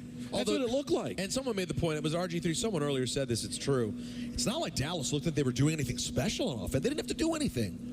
It was a very simple game plan for them. They just moved at ease, and the Giants' offense had no chance. But it's not even just the Giants' offense. Guys, every facet, special teams, everything. They were not prepared as a football team. Let's go to Anthony in the car. Anthony. Hey, fellas. How you doing? Good. How you doing? Good. Don, you've been ranting about this offensive line for I don't know how long. I don't get it. And then that first cheap hit, nobody retaliated. There's no dogs on that offensive line. We need dogs. Get me somebody that's going to retaliate after you hit your quarterback who's getting paid $40 million a year. It's ridiculous. Nobody's mad. It's terrible. Yeah, you know what, Anthony? I was wondering that, too, because that set the tone for the game. That was a really bad hit on Daniel Jones's head. And they took the penalty, and the Giants didn't retaliate. So it's like they just accepted it. That was an awful hit, Don. Yeah, all the more reason, right? If I've got guys that aren't blocking for my quarterback and he's getting beat up, get him the hell out of there. They're literally not protecting him. They're not protecting him with their blocks. They're not protecting him when he's cheap shot. It is really just unbelievable to me how they were completely caught flat-footed, and that's on coaching. It just is. You could say it's just one game, but And that's why I said at the beginning of the show, I thought they had their coach. Now I'm not so sure. Do you agree with me, or do you think that's just me being Joe fan? I right now have serious questions about my coach. I don't know if I agree with you, but I'm shocked that I've always wondered why everybody was anointing him. Well, we know we have our coach. Why? On 1 year? How would you know? A coach is a coach that's really good for a long period of time. Right. And Don, I think you're totally in bounds to be saying that, and I keep looking behind me because it looks like the beginning of there's some severe weather coming in. I'm expecting to see Dorothy and Toto behind me. I got an alert on my phone. A tornado? Yeah, no, I know about Dorothy and Toto. There's no place like home. But Don, I think you're in bounds because when losses like this happen, this is a memorable. Yesterday was a memorable. There are going to be young Giant fans, 10, 12 years old. They're going to remember this loss their entire life. It is a generationally bad home loss, and you have to take in moments like that inventory. And I'm sorry, don't we always look, Michael, you always say this, the ultimate indictment of a coach is when his team isn't prepared to play. Yep. They did not appear in any facet of the game prepared to play football. See, now where I would pump the brakes a little bit, I don't know if they weren't prepared to play or they're just not good enough. So I don't know. Well, all right, then let's shift the focus then to Joe Shane. Okay, exactly. Because he went out and got these guys not just for the heck of it. I mean, he revamped this offensive line. As you said, there's draft picks there. He went out and got wide receivers, a big tight end that was supposed to help their quarterback that they invested $40 million a year in. And by the way, what did the wide receivers have, like one catch in the game? You know, so they did not tackle this season, at least outwardly, as, oh, we're just taking a knee on this. We're still thinking about the future. They're thinking about the future, but they wanted to win now. So I don't think anybody thought that they were going to walk into their own building yesterday and get completely embarrassed. So, yeah, is the season salvageable? Sure it is. But is it salvageable to the point where you can compete with the big boys? Because the NFL is starting to get old school now, guys. You know, the Giants are a slave to the last two championships that they won, 10-6 and 9-7, winning road games to get to the playoffs. I don't know if that's going to be happening in the NFC, guys. It's going to be Dallas, Philadelphia, and San Francisco. I'd be shocked if it's not one of those three in the Super Bowl. Shocked. So I don't think there's any kind of miracle runs. And what team's going to make a miracle run in the AFC? Because I think the favorites are the favorites, right? You know, I don't know if Cleveland's going to make a run and go to the Super Bowl. You know, it's not like it was a few years ago. Now we've got elite teams again, and the Giants are not even in the same stratosphere with the teams they've got to get to. So play your reindeer games, win your 8-9 games, sneak into the playoffs as a third wild card. But are you really any closer than anybody else to those big dogs that have a chance to actually go to the Super Bowl? Now, I know Michael hates my guts right now. No, I mean, I always have. Why right now? Yeah. Even though I should hate his guts because he's the one who got me on the Commanders pick. If you want to be honest about what happened. That's not how he says it. I know, but he's lying. He started out saying, I like the Commanders, and I went, you know what? Yeah, but you know what? Here's why by the way, I was 0-3, everybody, in the picks. Here's why I like the Commanders. Because this little sycophant fanboy keeps talking, and I believed him. And that's on me. I'm a moron. Why am I listening to Peter, who's a fan? By the way, Don, at any point before Friday of last week, did I say I like Washington to cover 7 points? No, you were bullied into it. I was the one to say make it 3-point play. But you said said the Commanders are going to finish ahead of the Giants. I think that, and I think they're going to crush their over-under and wins at 6.5. Never said I love them week 1, but giving 7, and then I felt obligated once Michael did. The other games that I like, Bear hit his pick easily. Cleveland, I loved Cleveland. I love Philadelphia. I got suckered into Seattle because I liked Seattle, and Fortenbaugh convinced me to go with that. But that's me. That's my pick. But I loved Cleveland all week. I know, me too. It was Cleveland and Philadelphia were gimmies. It's not a funnel cloud behind it, is it? Missed them both. It's Would you guys leave if it gets really bad? Would you leave me alone here? Yes, that's what you want. We know that's what you're rooting for. But yeah, it's just interesting back there if you're watching on. Yes, there's something going on. We love you listening on the radio, cooking. but this is worth turning on the TV and taking a little gander at what's going on behind us. But Michael, I will say this. I know we got a break. Disgusted they didn't cover the points for you. I'm sorry they didn't. But I will say, when your team plays a bad game and comes away with a win, you end up feeling pretty good. You came away it's ridiculous. You came away with a win against a team that wants to lose. Yeah, that's fan yap talk. No, it's not. Yes, it is. No, that's why I'm never going to listen to you again. I didn't tell you. I'm never going to listen to you again. That was a win that felt like a loss. No, because imagine what the loss would have felt like. Well, you can imagine that, but don't sit away and go, "Oh, we played poorly and still won." But we did. The opponent had a lot to do with that. No, the opponent's god-awful. And I'll say this. Talk about pressure next week on the Giants. What if you lose to Arizona? And you know what? Style point. What if you win by a field goal in overtime? Are you going to walk away feeling good, or are you going to be like, "Oh, my God"? We lost 40-0, then we edged by Arizona. They got to beat them like by 3 touchdowns to feel anything about winning against Arizona. And then you can start to fake it and believe again. Yeah. And then the next week they'll play. Who do they play in week 3 again? San Francisco. San Francisco. Right, exactly. In San Francisco. All right, well, listen, Michael, we're going to go ahead and join this cloud. Don and I are going to get sucked up like the beginning of Twister. No, before you do, though, you have to tell us about FanDuel. Yeah, please. Oh, sorry. Me getting sucked into a tornado is brought to you by my good friends.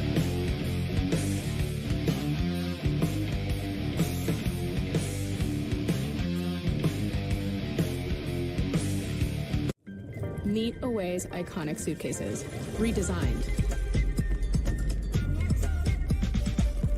With even more traveler-friendly features. In new colors, inspired by the world.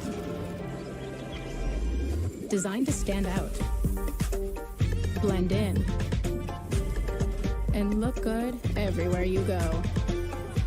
More color, more luggage, more travel. Away. Shop at awaytravel.com. Friends have been telling friends about Colonial Penn Guaranteed Acceptance Whole Life Insurance for more than 50 years, and with good reason. If you're between the age of 50 and 85, it's a sure thing. Your acceptance is guaranteed because full benefits are not paid in the first 2 years. And the price? Options start at $9.95 a month, less than 35 cents a day. With Colonial Penn, your rate is another sure thing. It will never increase. And you should know this coverage can last a lifetime. Visit colonialpenn.com for free information and a free gift.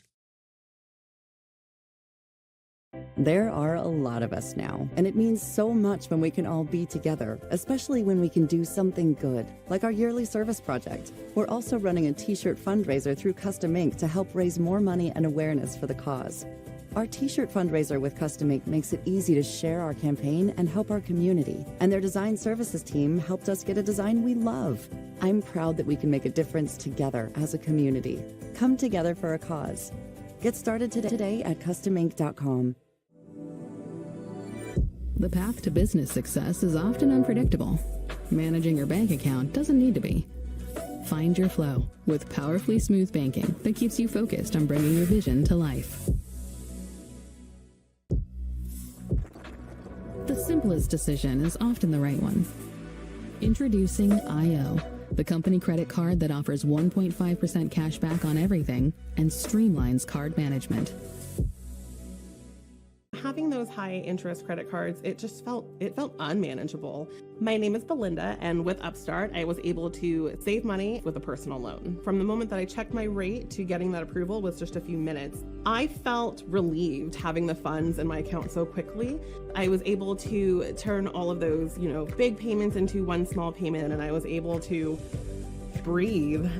Easy online borrowing. Personal loans up to $50,000. Go to upstart.com.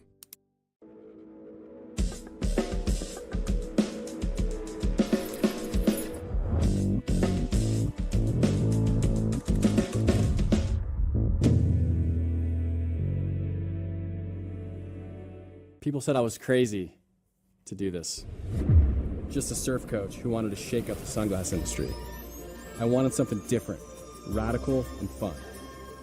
I didn't want to blend in, so I created Blenders. Born on the beach in San Diego, now rocked with pride worldwide. We're bright, we're bold, at a price that everyone can afford. Don't blend in. Welcome to your new favorite shades. At the perfect untucked length, so you can look sharp in this new business comfortable world. Just look for our signature sale. Untuck It, 10 years in the making, and we're nowhere close to stopping. Visit untuckit.com or your nearest store today. Shelves.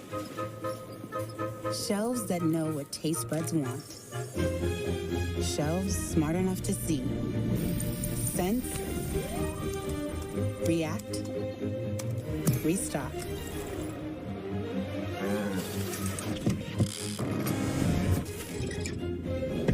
So Caramel Swirl is always there for the taking. When I hit 80, I needed help around the home. A friend of mine told me to call Freedom Care, and they'll pay my granddaughter to take care of me. Funded by Medicaid, Freedom Care allows people to choose who provides their care, and the caregiver gets paid instantly after their shift. Life is sweeter with her around. Nana gave me so much joy as a child. Now it's my turn to return the love. Call now to find out benefits and pay and how fast you can get started. It's your igniter. We'll help get that fixed. Then your oven issues, done.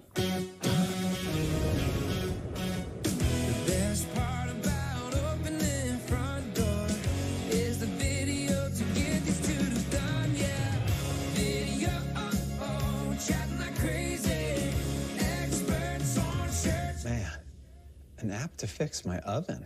Yep, an app to fix your oven. That's correct. Introducing Front Door. Download today to video chat an expert. Next. Next. Stop. You got it? No. Keep going. Again. Next. If you don't pick one, Am I keeping you from your job? Next. Stop. Do we finally have it? Let's go back to the beginning. Are you? Your electric future customized. The fully electric Audi Q4 e-tron. Get exceptional offers at your local Audi dealer.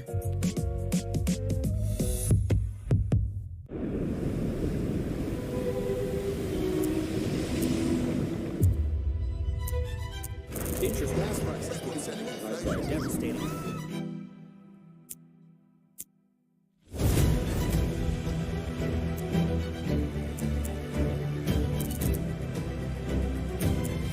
While the world fights uncertainty, Crow will help you embrace volatility. Audit, tax, advisory, consulting. Crow.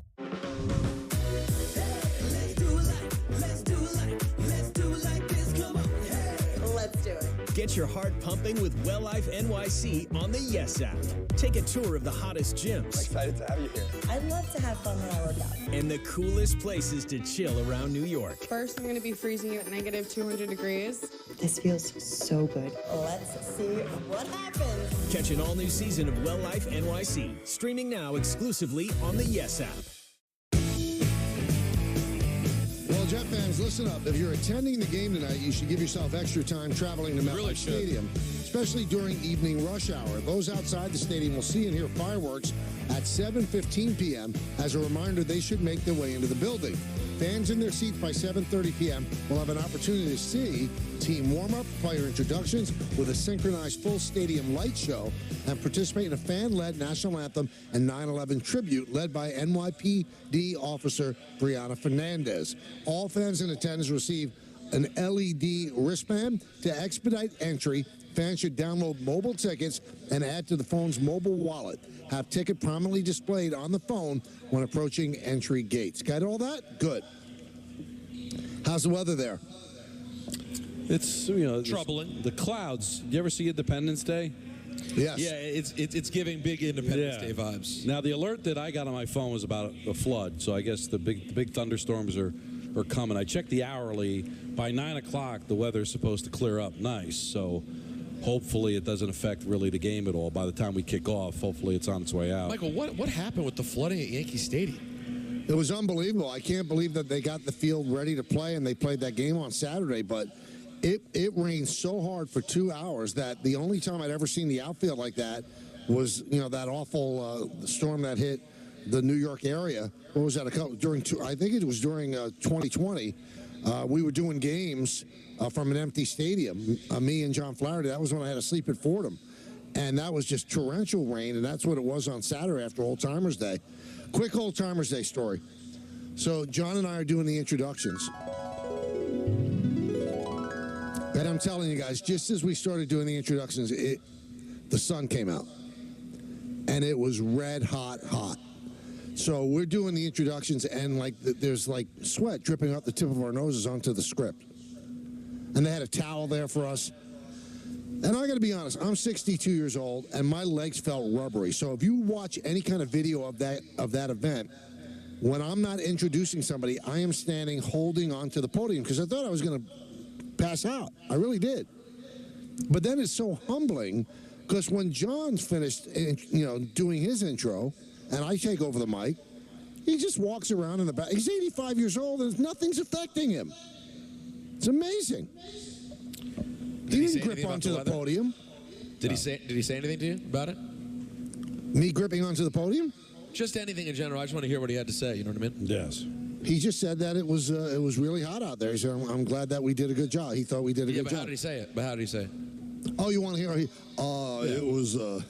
It'll be a 2-1. It was very hot out there, and then we had to hold the mic. But I think everything worked out. Don't you think so, Michael? Hey, Michael, it's me, Paul O'Neill. I just want to say, Michael, I'll tell you, my days, I had a heck of a day seeing everybody from the team, all my old friends and family. Oh, boy. Jeepers Creepers. It was Oh, stop that. Jeepers Creepers. Where'd you get those peepers? Let's go to the phones. When you say that, you've lost. That you've sounds lost very people. nice. It sounds like Mama's apple pie. Justin in Massapequa. I think the Jets are going to do really good tonight, and I think Aaron Rodgers is going to win, and I think they're going to make the Super Bowl, and it's going to be Jets Cowboys Super Bowl, and I'm going to be at the edge of my seat tonight. And I thought last night the Cowboys really took it to the Giants. Their defense was really insane, and I'm a Cowboy fan, and I saw Peter the other night and in the Coliseum, and I told him that I was a Cowboy fan. Do you remember this meeting, Peter? Yes, I do. And Justin, what did I say when you said you were a Cowboys fan? Justin's gone. Oh, he was in the middle of getting to the best part of the story. Which was? Which was he's a lovely guy, and he was telling me all about his fanship for WWE. And then when he said he was a Cowboys fan, I basically got a look of disgust on my face and walked away. Yeah, I said, go scratch. No, I didn't. I said nobody's perfect. But shout out to Justin. I met him and his family the other night at Nassau Coliseum for WWE. What I imagine will be one of the last shows there, because I don't think that building, Don, is lasting this much longer in the UBS era.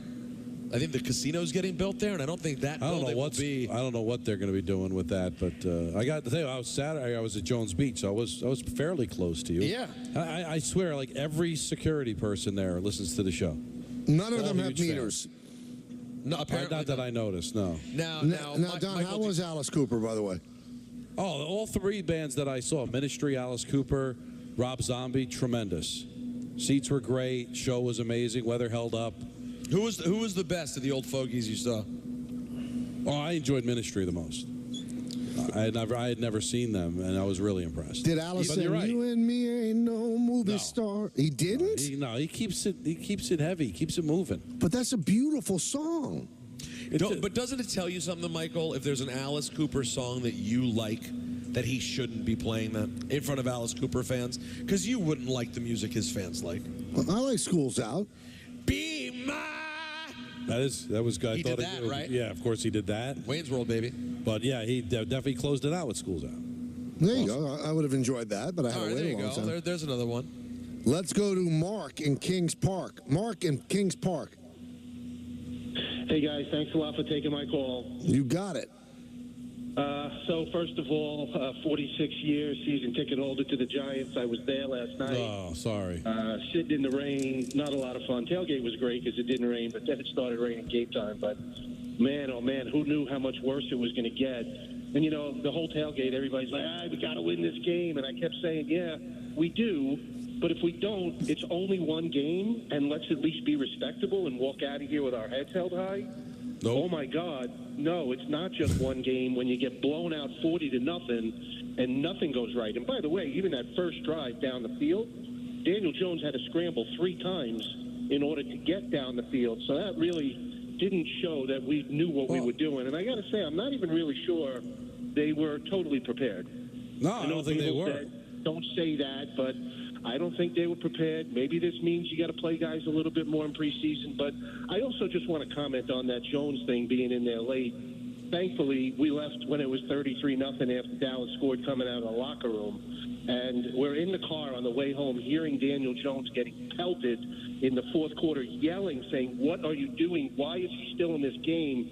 There's no reason for that."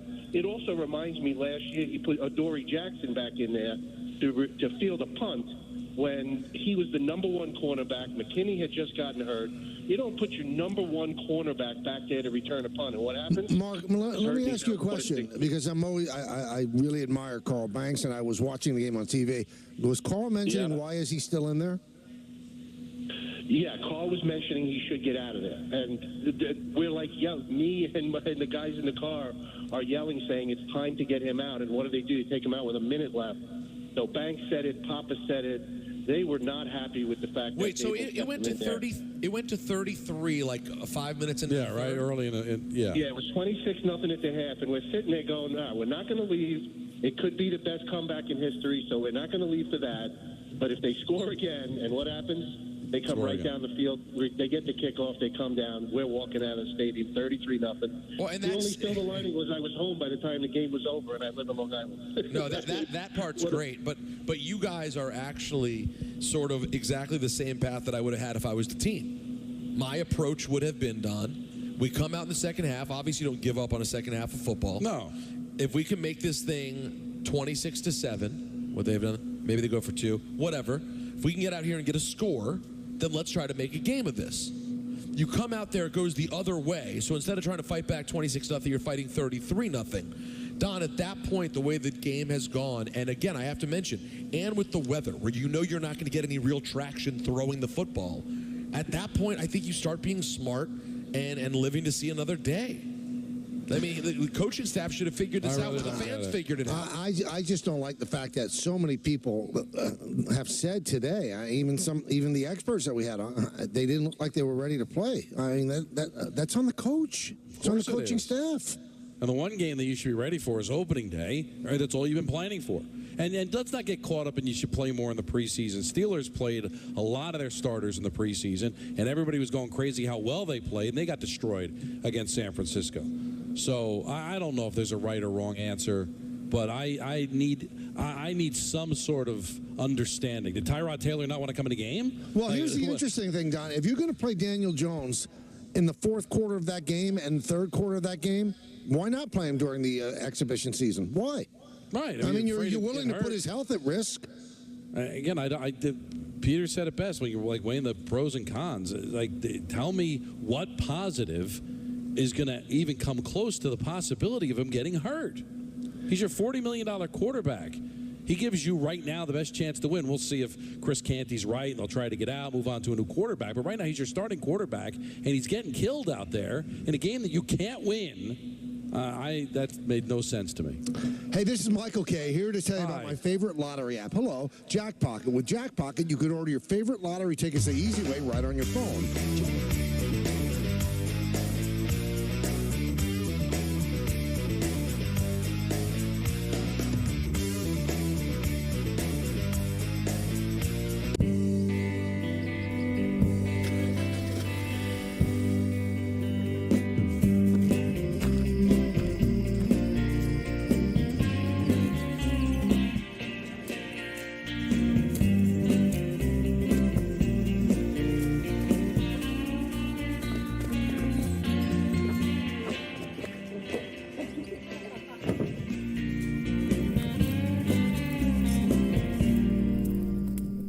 With ButcherBox, you never have to worry about what's for dinner.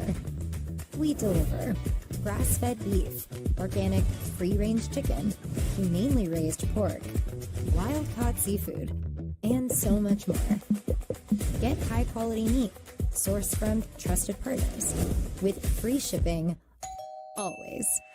Join and get free ground pork and drumsticks for 3 months.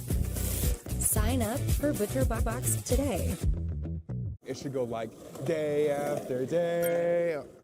I gotta go. Deliver your way and on your schedule with DoorDash. And earn more with new and more ways to dash. Now you can dash groceries, alcohol, and even pet supplies.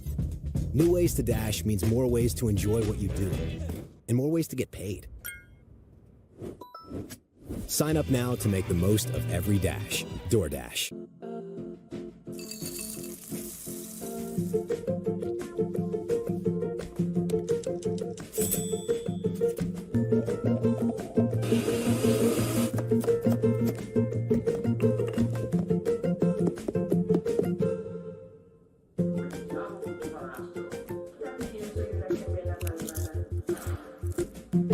Everything you love from ShopRite is now in your phone on Instacart. Get free delivery on your first order. Friends have been telling friends about Colonial Penn Guaranteed Acceptance Whole Life Insurance for more than 50 years, and with good reason. If you're between the age of 50 and 85, it's a sure thing. Your acceptance is guaranteed because full benefits are not paid in the first 2 years. And the price? Options start at $9.95 a month, less than 35 cents a day. With Colonial Penn, your rate is another sure thing. It will never increase. And you should know this coverage can last a lifetime. Call today, 1-800-290-3100. Beautiful ladies, loving it. Beautiful family, jealous.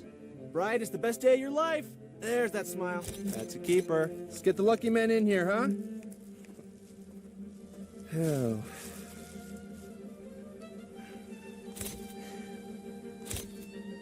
All right, we got it. Groom's bed. Okay. Some days are just too important for a trashy suit. Rent from thebblacktux.com. Meet Away's iconic suitcases, redesigned, with even more traveler-friendly features. In new colors, inspired by the world. More color, more luggage, more travel. Shop at awaytravel.com. Get going. And with free fitness training and most clubs open 24 hours, everyone belongs in the judgment-free zone. So join today for $1 down, $10 a month, no commitment, cancel anytime. Deal ends Wednesday, September 13th. That's how we do. When my mom was diagnosed with mesothelioma, I felt powerless. We figured out she had a legal case to get justice for what happened to her. Then a dear friend mentioned White's and Luxembourg. They achieved record settlements for their victims, and we knew they were so very qualified. Call White's and Luxembourg today at 855-VERDICT. That's 855-VERDICT. For 46 years straight, more of you have trusted Ford F-Series trucks to help save the day. Stretch the weekend, haul, or tow just about anything, anywhere. That's because they're built Ford tough. And it's why Ford F-Series are America's best-selling trucks 46 years straight. And for that, we thank you. Right now, returning lessees can get a Ford F-150 for $289 a month for 24 months. View more offers at buyfordnow.com.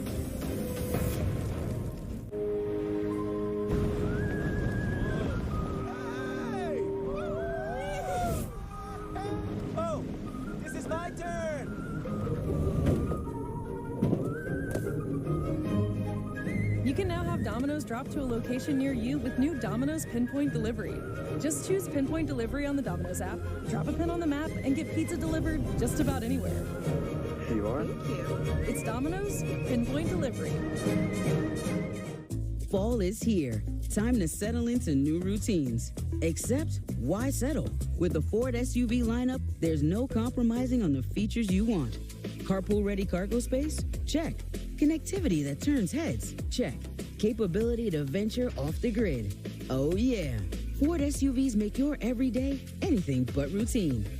Right now, lease the Ford Bronco Sport for $279 a month for 36 months. View more offers at buyfordnow.com.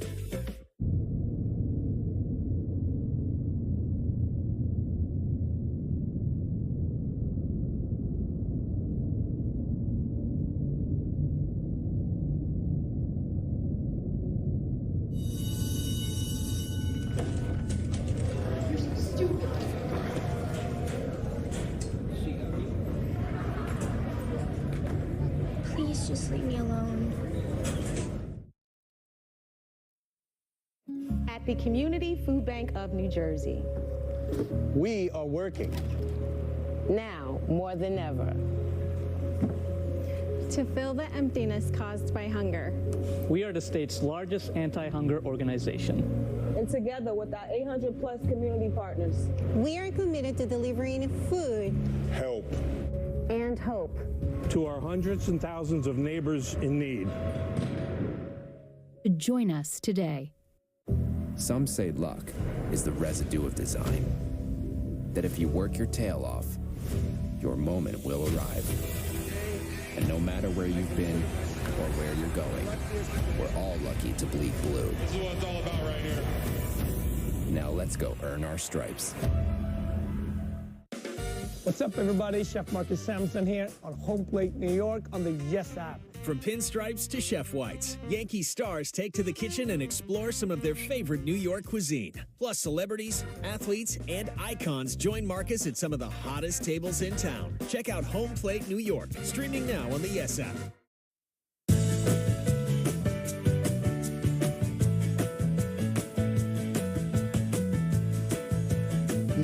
Obviously well deserved, but there was a point I should have made, but I didn't want to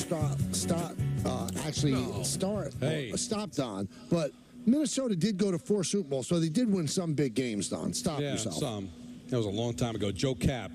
Let's get him on. And Fran Tarkenton. Yeah, that's right. Adam Schefter reporting the current scene at MetLife. There's a shelter-in-place warning now in effect. No players or personnel are being allowed on the field. Well, you know, Don, our show ends in like 20 minutes. Right. You and I are going to be running together hand in hand like Twister. Well, I hope it ends better than it did for some of those cows in that movie. Yeah, it was unfortunate what happened to some of them. And you and I have a lot of similarities with those cows. Helen Hunt. Big Hunt fan at that time. Yeah, the late 90s. Oh, big. She had a Hunt. There was a moment there. You were mad about her. Let's go to Griffin in Connecticut. Griffin. Oh, now he's here. Yes, Go ahead. Now I'm here. What's your Sorry. issue, Griffin? What's wrong? It's more Don than it is Peter. Good. Okay, good. Come at me, bro. We're going to be tough to watch this year. I know last year was bad, but Don, this team is actually not that bad. Roster-wise, count-wise, they were a top 10 defense last year. You mean and the they Saints? won 7 games with a beat-up Jameis Winston and Andy Dalton. Their offense has some really good weapons. And if you don't believe in me, how about believing the guy who said look out for the Saints on NFL Live, who you have on every Wednesday, Dan Orlovsky? When he says watch out for the Saints, they might win the South. It's like it's like winning a tournament of thumb wrestling. But hold on, Don. No, for the thumbless. Don, Yeah. I don't think they're just going to win the South. I think we're a threat in the NFC. No And shot. I'm not trying Zero. to be- Zero I'm not shot. trying to be a Saints fan. Zero. So if your car with Chris Olave, Michael Thomas, and Michael Thomas stays healthy, Juwan Johnson, who's a pretty good tight end, Alvin Kamara, and When he comes back from suspension. Griffin, listen. Griffin. I love you. I'm hanging up. Okay, we're not turning this into a Saints show. Sorry. Well, no. Well, hold on. Just the way I abhor Peter talking about the Commanders. We're not taking up valuable airtime on the Saints. Yeah, well, hold on. But you say that. You throw that on a little too loose because you forget, unlike the dying sport that you love so much, people love national football. So you can even talk some Saints. It's just that he's a psychopath. The only problem is that what he's saying are the ramblings of a crazy person. The Saints are going to beat the Eagles out of the NFC. That's what's happening this year? Because they have a top 10 defense. First of all, I watched a lot of that game. There wasn't a lot going on. It was a competitive game. They won 17-16 against the Titans. Wait, you said I'm sorry, South is South. When AFC and NFC South get together, my God. It's like cousins dating. It's just it's not going to be good. No, the Thursday night. It was a Thursday night on a Sunday afternoon when you get the Saints and the Titans squaring off. And by the way, they barely won. By the way, Grifter, I don't think they'll be bad. I think they very well could win the South. But Griffin, come back to me. Somebody's got to win the South. Might be Tampa the way they played against Minnesota. Michael and Mineola. Oh boy. Hey, Michael. How you doing? I have a question and I have a comment. The question is, how is it possible that GMs in today's day and age, and we're going to see it tonight, get the shiny new quarterback and the shiny new running back and the shiny new piece that they can market, shiny, and they all the shiny, and they don't have on infrastructure. They don't have the offensive line. We're going to see it tonight. Rodgers is going to get destroyed, and is going to consistently be unable to perform the same way Daniel Jones is unable to perform. How is it possible that we sit there and we labor over a $40 million Daniel Jones? The guy is not ready. The team is not ready for a shiny quarterback. They're just not. Well, wait a minute, Michael. What, you supposed to let the quarterback get away? So the Jets shouldn't have acquired Aaron Rodgers. You try to build the infrastructure around the quarterback. You're supposed to let Daniel Jones go? Right. That doesn't make sense. The Jets are different than the Giants, though. But I think the sentiment is you spend all this money on your quarterback and all these high draft picks on getting all these weapons. It can't function unless you have a good offensive line. It's not going to matter. Now, I don't know if the Jets' offensive line is going to play as poorly as the Giants did yesterday, but does it really matter who your quarterback is if you're going to allow 7 sacks? It's ridiculous, and neither of these teams over the last few years have been able to put together a good enough offensive line. Now, this is what I'm about to tell you is proof positive that what happened yesterday to the Giants was a total surprise to them. It's not like they went into it thinking, you know what, we're overmatched. They secretly knew that they were going to get blown out, because I have it on good authority that Brian Daboll had a huge party at his house on Saturday night. This is the truth. So you're not throwing a big party if you're about to get your butt kicked by the Cowboys. So this took everybody by surprise, and that's what's scary. Nobody expected this sort of blowout. They thought that they were going to play with them, and they didn't even show up. That scares me, guys. That shows me that they don't even know their own team, because there's no way the head coach of a team throws a huge party like that the night before the opener if they think that there's a chance they're going to get blown out. You just don't do it. I didn't know head coaches threw huge parties the night before season started. He did. In general. He did on Saturday at his house. They don't even see their wives. Yeah, well, I guess he does, which is good. That's an interesting piece of information I didn't expect. I do think the Giant situation is different with the Jets. The Jets all of a sudden realized their quarterback wasn't developing the way they hoped that he would. But wow, our team is awesome. We need to do something right now. Oh my God, Aaron Rodgers is available. We have a Super Bowl window. Let's get him. I think in the case of the Giants, Michael, it's even more disappointing they haven't pulled this line together, considering this has been a build. They're trying to build this thing. But here's where the caller misunderstands. They've attempted. They've used draft picks. They understand they need to build a better offensive line. They've just gotten it wrong. And also, they think Thomas is great, right? They thought Evan Neal was going to take a next step, and they love John Michael Schmidt. They just do. So that's 3 first-round draft picks. They didn't think they were going to be this bad. Maybe that's why he threw the party. He didn't think they were going to be this bad. Is he related to John Jacob Jingleheimer? Well, is it Schmidt or Schmitz? Schmidt. It's Schmidt. John Jacob Jingleheimer Schmidt. His name is my name, too. You know, you're dating everybody, Don. I don't know why I know that. I'm dating I think it's too old for me. I just don't know why I know that. Because it was a very popular song.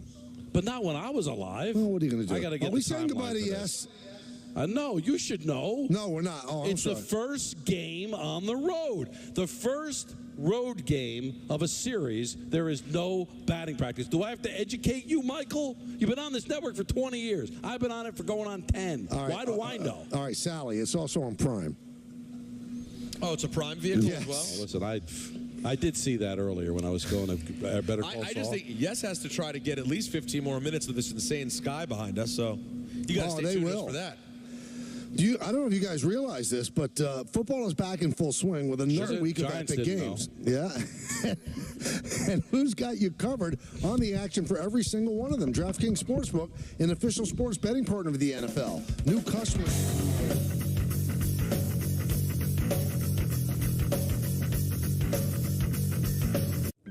Meet Away's iconic suitcases, redesigned. With even more traveler-friendly features. In new colors, inspired by the world. Designed to stand out. Blend in. And look good everywhere you go. More color, more luggage, more travel. Away. Shop at awaytravel.com. Welcome to the Athletic Basketball Show. Folks, the league is in absolute chaos. Players going off pretty much every other playing picture that, when it clears, could leave a few future Hall of Famers. It might all come down to some rookie taking free throws. Is on pace to break the all.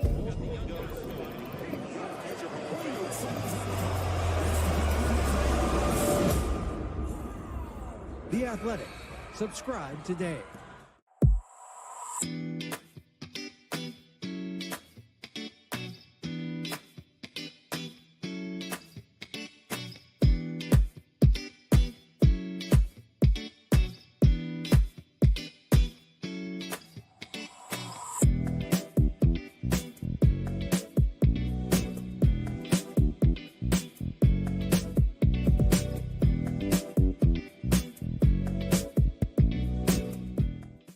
started when he ordered his Brunt work boots. He's going on about how they're comfortable as sneakers, but he never takes them off. With his buddies at night, I caught him in the shower, and he just goes, "What? They're waterproof."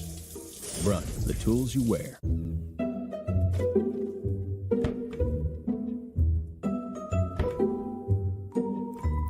There's an easier way with Thumbtack. Download the app today and care for your home from top to bottom.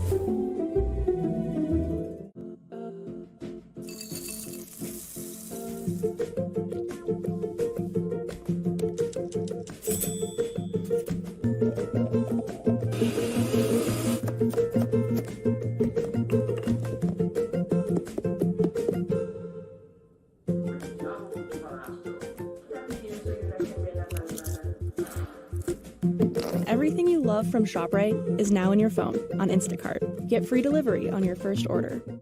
You've got big goals? We've got new ways to reach them. New ways to make that cheddar, bacon, bread, dough, cabbage. Cabbage?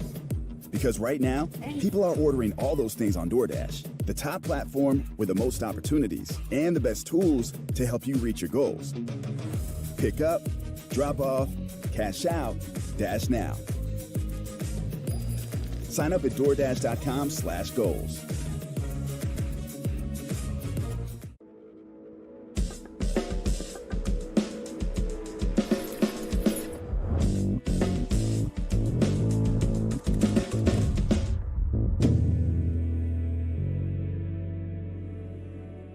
New routines. Except, why settle? With the Ford SUV lineup, there's no compromising on the features you want. Carpool-ready cargo space? Check. Connectivity that turns heads? Check. Capability to venture off the grid? Oh yeah. Ford SUVs make your everyday anything but routine. Right now, lease the Ford Bronco Sport for $279 a month for 36 months. View more offers at buyfordnow.com. For us, our expectations don't change. I just believe in this team a lot. This is a team that has a lot of good players. This group gets to tell their own story.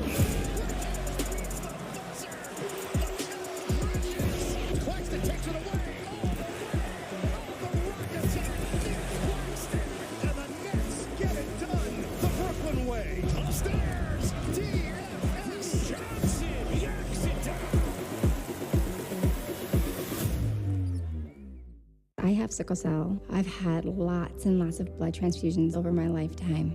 I'm most grateful that people are willing to go out there and take their time, their blood, and give me new life.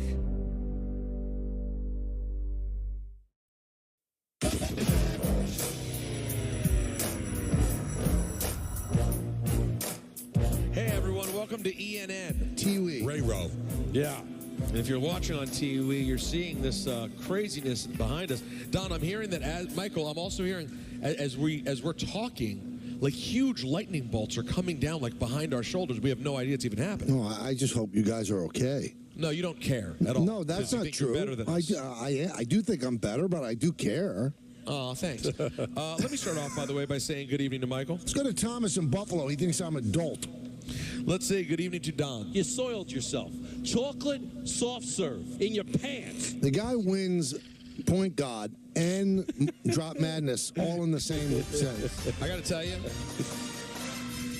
that drop could be isolated into like 3 different drops. Play it again one more time. You soiled yourself. 1. Chocolate soft serve in 2. your pants. 3. Your Michael, pants. that's 3 drops. Yeah, in your pants alone. Now, Don, I have to ask you a question. Did you have that in the holster, or did it just come out?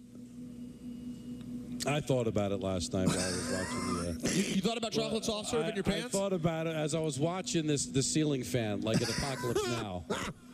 After the game was over, that did pop into my head. Wow. Because they had a really nice soft serve at Jones Beach. In your pants. So. Did you have some? No.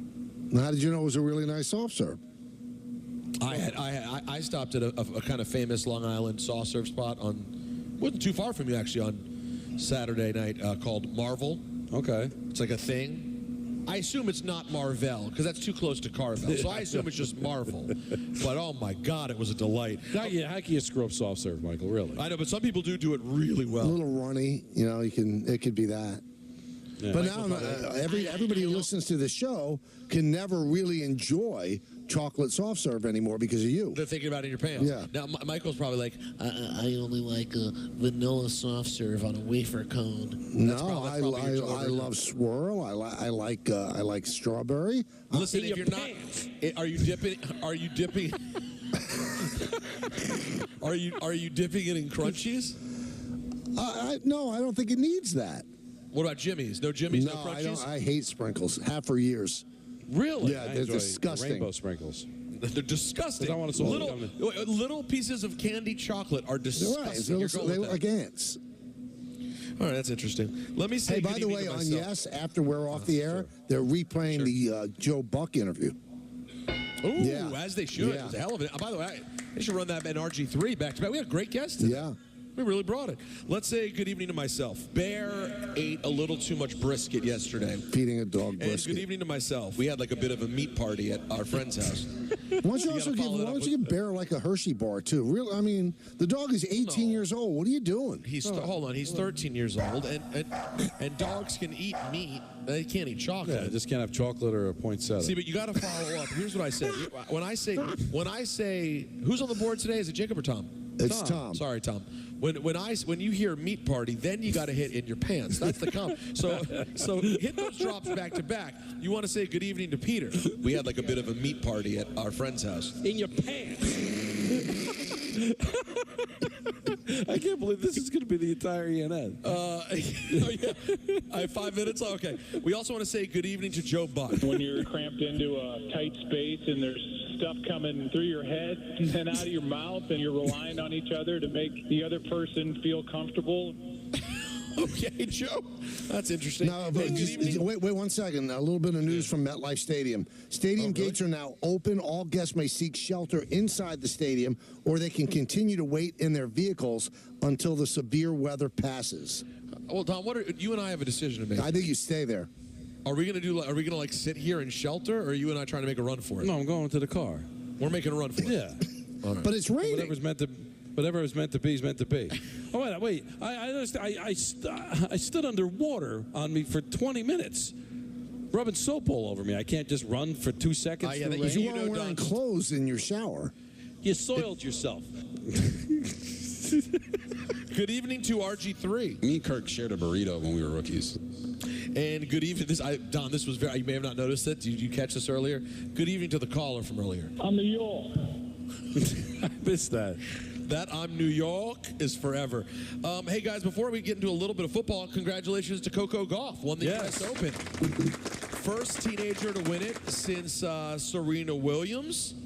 And pretty cool to have an American back on top. She dropped the first set on Saturday, became roaring back, and gets her first Grand Slam victory. I have a media question to ask you, Peter. Did you see the video? What's the name of the girl the woman that she defeated? Savlenka. All right. So they had a camera. Sabalenka. Right. They had a camera inside where she was leaving, and she didn't know she was being videotaped, and she took her racket out of the bag and started smashing it against the floor, and they made it public. I think that was so intrusive and wrong. Yeah, and then of course the people like the New York Post are chomping at the bit to put up that story. It's really champing. As if like. Does it do anything? Does it say anything about her that she was angry and broke her racket? I think it says a lot of good things about her, but it shouldn't be shown. Unless they are told that, by the way, there's a camera in there, so do whatever you got to do. But I speaking of throwing tantrums, though, I did throw a bit of a tantrum on Sunday. What happened? I had plans to go, as I said, over to our friend Clancy's house and eat some meat. I'm talking about from Texas. They ordered brisket. They ordered jalapeno sausages. They ordered ribs. A whole festivity. And, of course, my game was on first. Ballard's game, the Packers coming second. Timed everything. I had to get to this address in Brooklyn. What's the address so we know? Something 3rd Street. Okay. We get there. And I'm looking at the address, and I'm going, I don't picture this being Clancy's apartment. This does not. I don't know Clancy's financial situation well, but it feels like he's on Skid Row. What's happening here? Well, guess what? It was a different 3rd Street. Oh, okay. 25 minutes away as the game's about to kick. Oh. Now, keep in mind, I haven't even purchased the ticket yet. Purchase the ticket for what? The YouTube TV NFL Sunday ticket. Oh. So now it's 1 o'clock, and Natalie doesn't understand. She can't understand what it takes when you're waiting for the opening game of a new season, when you have a new owner and you have a new quarterback. And I threw a complete tantrum. I was hitting the side of the car. But why did you have that? You wanted to watch it on your phone? Okay, I got it. Now I had to watch on my phone because we now had a 25-minute drive for me to get to where the game was. And then she started to wonder, why did I marry this clown? Well, especially when I screamed, and I quote, direct quote at that moment, I screamed, I hate my life. Which she's a part of. What a jerk you are. Yeah, that's a lot. No, it was a lot. It was a lot. Do you guys want to do any stories in the end? No, you got less than a minute. We congratulated Coco Gauff. Jason Dominguez hurt. Let Jason Dominguez, in case you didn't know, UCL. We'll see him in 10 months. So Yankees fans, that's great. Let's hear it from Aaron Rodgers. The game's coming up next. Aaron Rodgers says this team is ready to win. It's an exciting team, and the team is ready. I feel like we just needed something to galvanize. I'm not saying I'm it. I'm just saying there's an energy that's kind of surrounded me, and team has picked up on it, and it's a good feeling. Humble brag, energy that surrounds. I feel that way about myself, too. And let's just end it with Don telling us one more time about chocolate soft serve. Chocolate soft serve in your pants. You soiled yourself. Wow. That'll do it for EMN as we get you ready.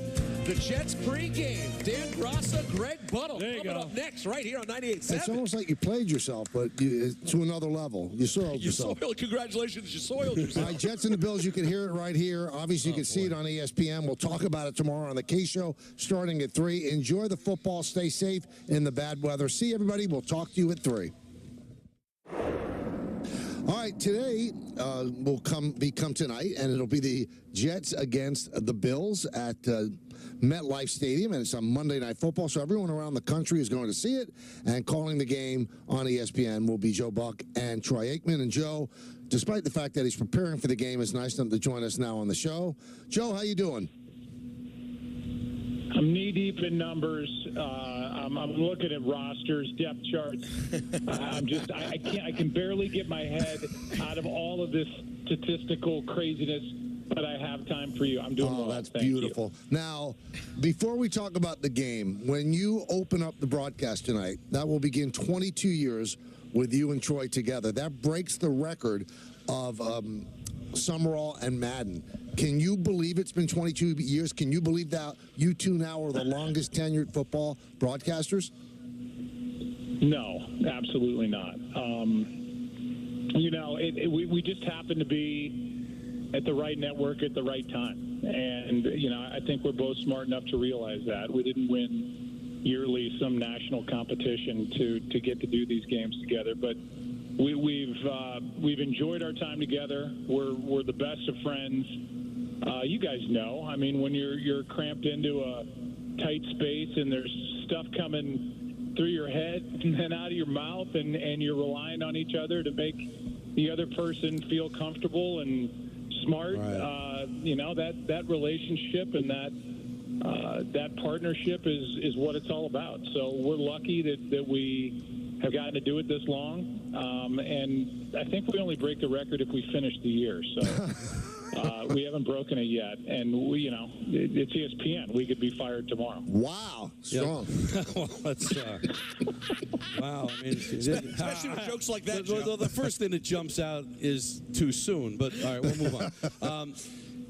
I watched the games yesterday, and I keep getting reminded of what our former colleague Steve Young said about how September, even into October, it's kind of glorified preseason because nobody plays in the preseason, and the games are sloppy, and football's only going to get better as you get deeper into the season. So fair that you've got these big divisional games that could really determine who wins the division and home field when there's still so much to work on so early in the season. Yeah, I mean, Bill Belichick was really open about that years ago with us. And, I mean, he basically looked at – now, this was with Brady. This is a different era and a different chapter in his coaching life. But he looked at the first 4 games as an extension of the preseason. And then once you get to Game 5 and September turns to October, and now you're in a different frame of mind. I think that's kind of the way a lot of these coaches approach it. Some have more runway and leeway than others, but you're right. I mean, you go into this game tonight, and this is the first game. It's the first of 17, and it's a marathon, not a sprint. But the NFL can be a sprint, especially in a good division like the AFC East. So that may be the case with this whole extension of preseason, but neither one of these teams, after talking to them, are looking at this game that way. I think they're both primed, ready to go. I can't wait to see. I think it's almost like we know what we're going to get from Josh Allen, but I can't wait to see how this whole thing gets unwrapped for the New York Jets with Aaron and the offensive line and the skill position guys and Breece Hall coming back and combining with a great defense, and I think it's only going to get better, that defense. This is a hell of a game for everybody to start with, and I'm proud that we get to call it on ESPN tonight.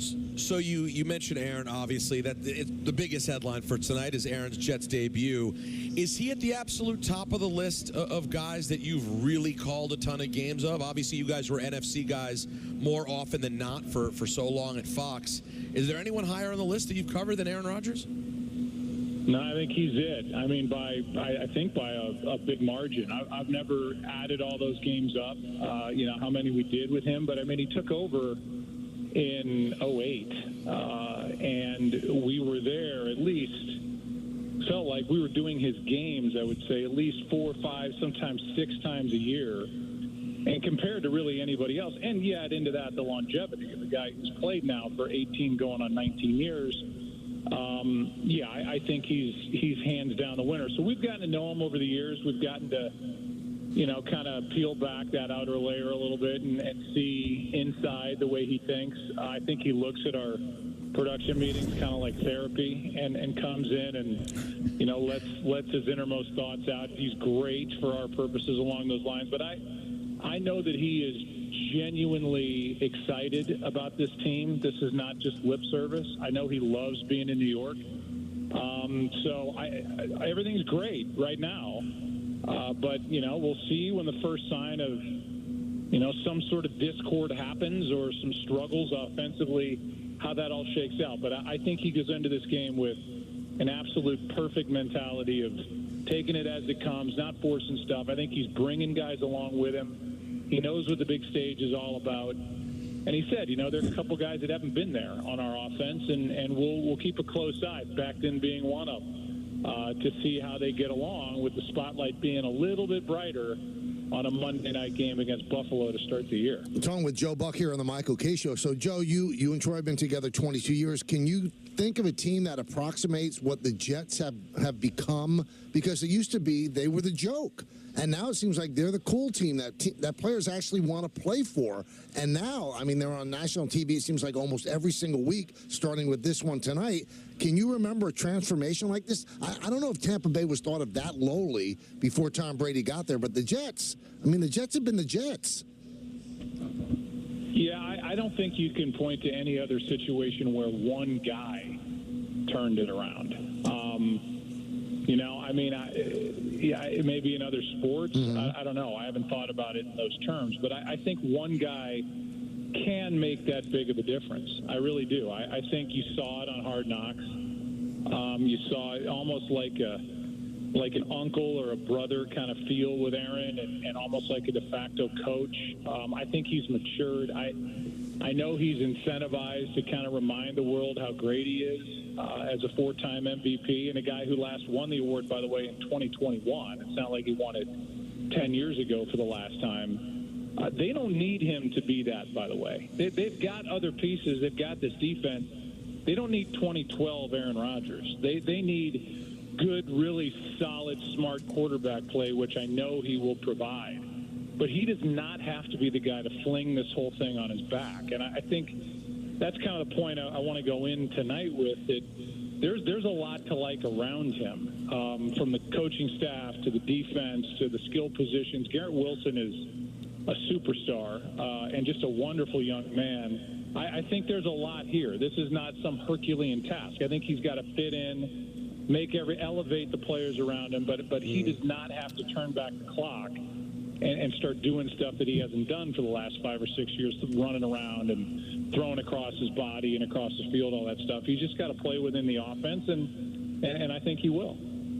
And on the other side of the field, Joe, you've got a Bills team that, when is it going to finally click and happen? Is the window starting to close for the Bills? Could they be expected to continue to win this division and compete for the Super Bowl, after this year if it doesn't happen? Well, I mean, they got a lot of guys still under contract past this year, but then age creeps in.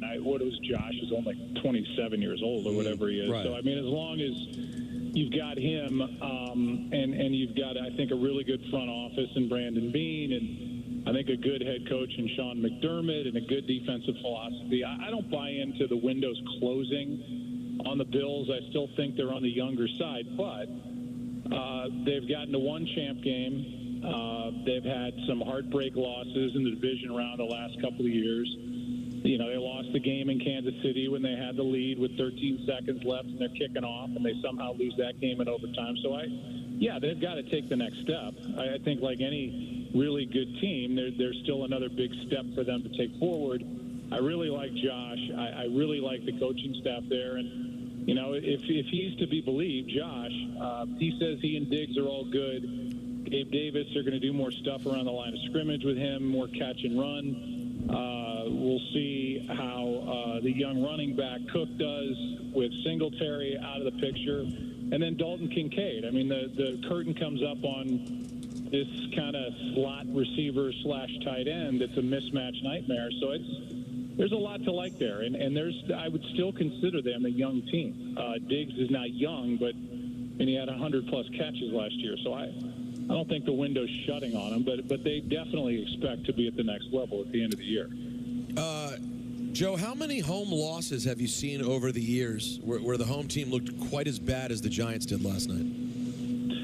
I just have never seen a game where literally everything that could go wrong went wrong. I mean, even when they had completions and, oh, my God, what a good throw by Daniel Jones, and, then the ball gets popped out. Or, it's so funny how the whole tenor of the game changes, but I know how fans think, and I was watching that game. They've got whatever they had, 3rd down and 2 inside the 10. They get a false start. Now it's 3rd down and 7. Then they get a bad snap, and everything went haywire from that moment on. If they don't get the false start, it's moronic to think that the game changes the outcome. It changes the outcome of the game, but it just was like, man, this is the start of what ended up being just this.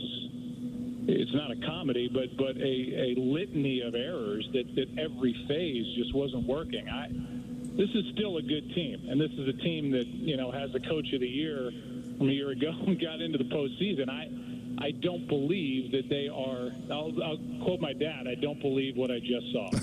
I don't believe that they are that bad. I think they'll be a force to be reckoned with in the division. But Dallas got a lot better. They have a lot of talent, and Philly is the same team. So, the Giants have to be way better if they're going to contend for that division. Otherwise, it's another wild card spot. But I don't think they'll play like that again. Like Dable said, I mean, this is one game, so you just kind of have to hold your nose and go forward. All right, so Joe, 20 more years and put the record out of reach, so no snot nose can do 42 years together. That's the thing you want. That's the plan, right? 20 more and 42, I think, puts it away. When I am 74, I promise you, neither one of us will be doing what we're doing right now. So well, I probably won't be breathing in 20 years, but I mean, 74 is young. Well, yeah, but I started earlier. So in dog years in this business, right. I'm getting down. The light's starting to flicker a little bit. Oh, don't say that. Do you miss baseball at all, Joe? I watch a ton of it. So I don't miss it. Do I miss doing games? Not really. I miss, as I've said before, I miss doing the local stuff. I miss writing and falling with a team and kind of having a rooting interest. The national stuff I don't miss really at all. I'm not saying I'll never do it again, but I I probably will never do it again. And the national stuff, no. I think I've done plenty. It's time for other people to do it. And I'll be happy watching or not watching, as the case may be. Well, is there any random sport or sporting event out there that you never had the chance to be near because of the networks you're at that would really interest you and you'd love to do at least a one-off? Pickleball.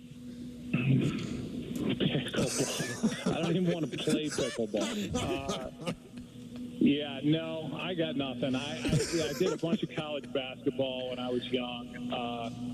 I'd like to maybe try that again sometime just for the hell of it. But it requires, everybody's like, oh, why don't you just do the Little League World Series? I'm like, I mean, you don't just show up. You got to do stuff and realize what the hell's going on. So it requires work, and I'm just getting lazier as the days go by. Well, I respect Joe, I don't want to get you nervous. A lot of people are going to be watching tonight, so be good, all right? Yeah, even more after this deal with Charter. That's right. So, they settled, yeah. Yeah, I'm going to get my best tie knot together. I've got a nice blue suit. My suit pants I just put on, they're too tight, but you won't know that at home. Unbutton them. We won't right that. Yeah, beautiful. That's right. Well, congratulations on 22 years, and I am going to bet the over that you will make it through this year or so. And we thank you for pulling yourself out of the stats and everything to give us like 15 minutes. Thank you. Yeah, I'm diving back in, guys. I got to go. Right, good luck. I got a lot of work to do. All right, don't get hurt. All right, there you go. That's Joe Buck. That's a wrap on the show for today. Coming up next, Hope Week Remembered. Don't forget, the game is over on Prime, and catch the post-game show right after the final out back here on Yes. For all of us here on the Michael K. Show, this is Chris Sheeran saying have a great night. We will see you again tomorrow at 3 o'clock.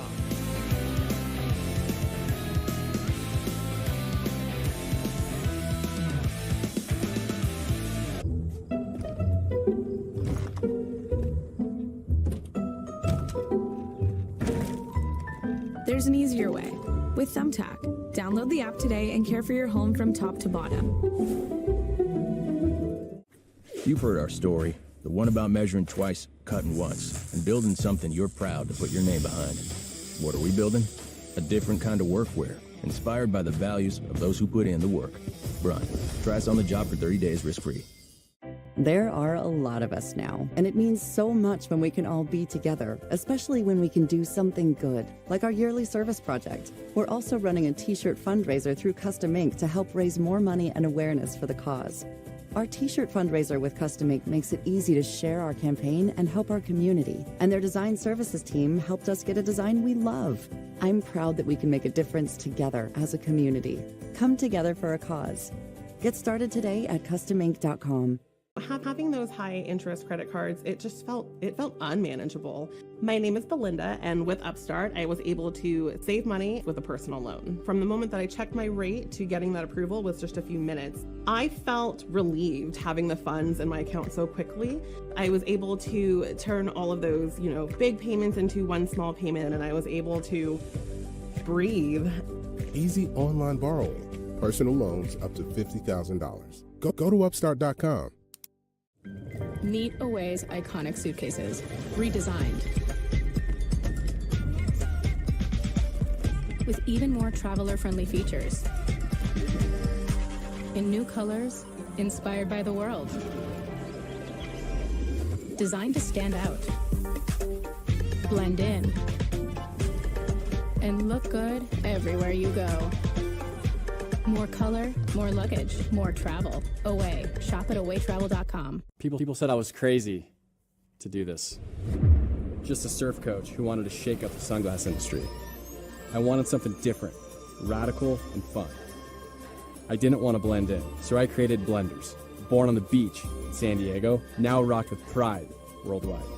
We're bright, we're bold, at a price that everyone can afford. Don't blend in. Welcome to your new favorite shades. Welcome to the Aura Sleep Lab. You need a bit more deep sleep. Getting enough high-quality sleep increases immunity. Why?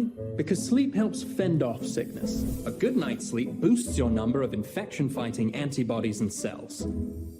And with your Aura Ring, you can learn how to sleep deep and keep your immunity up. It's like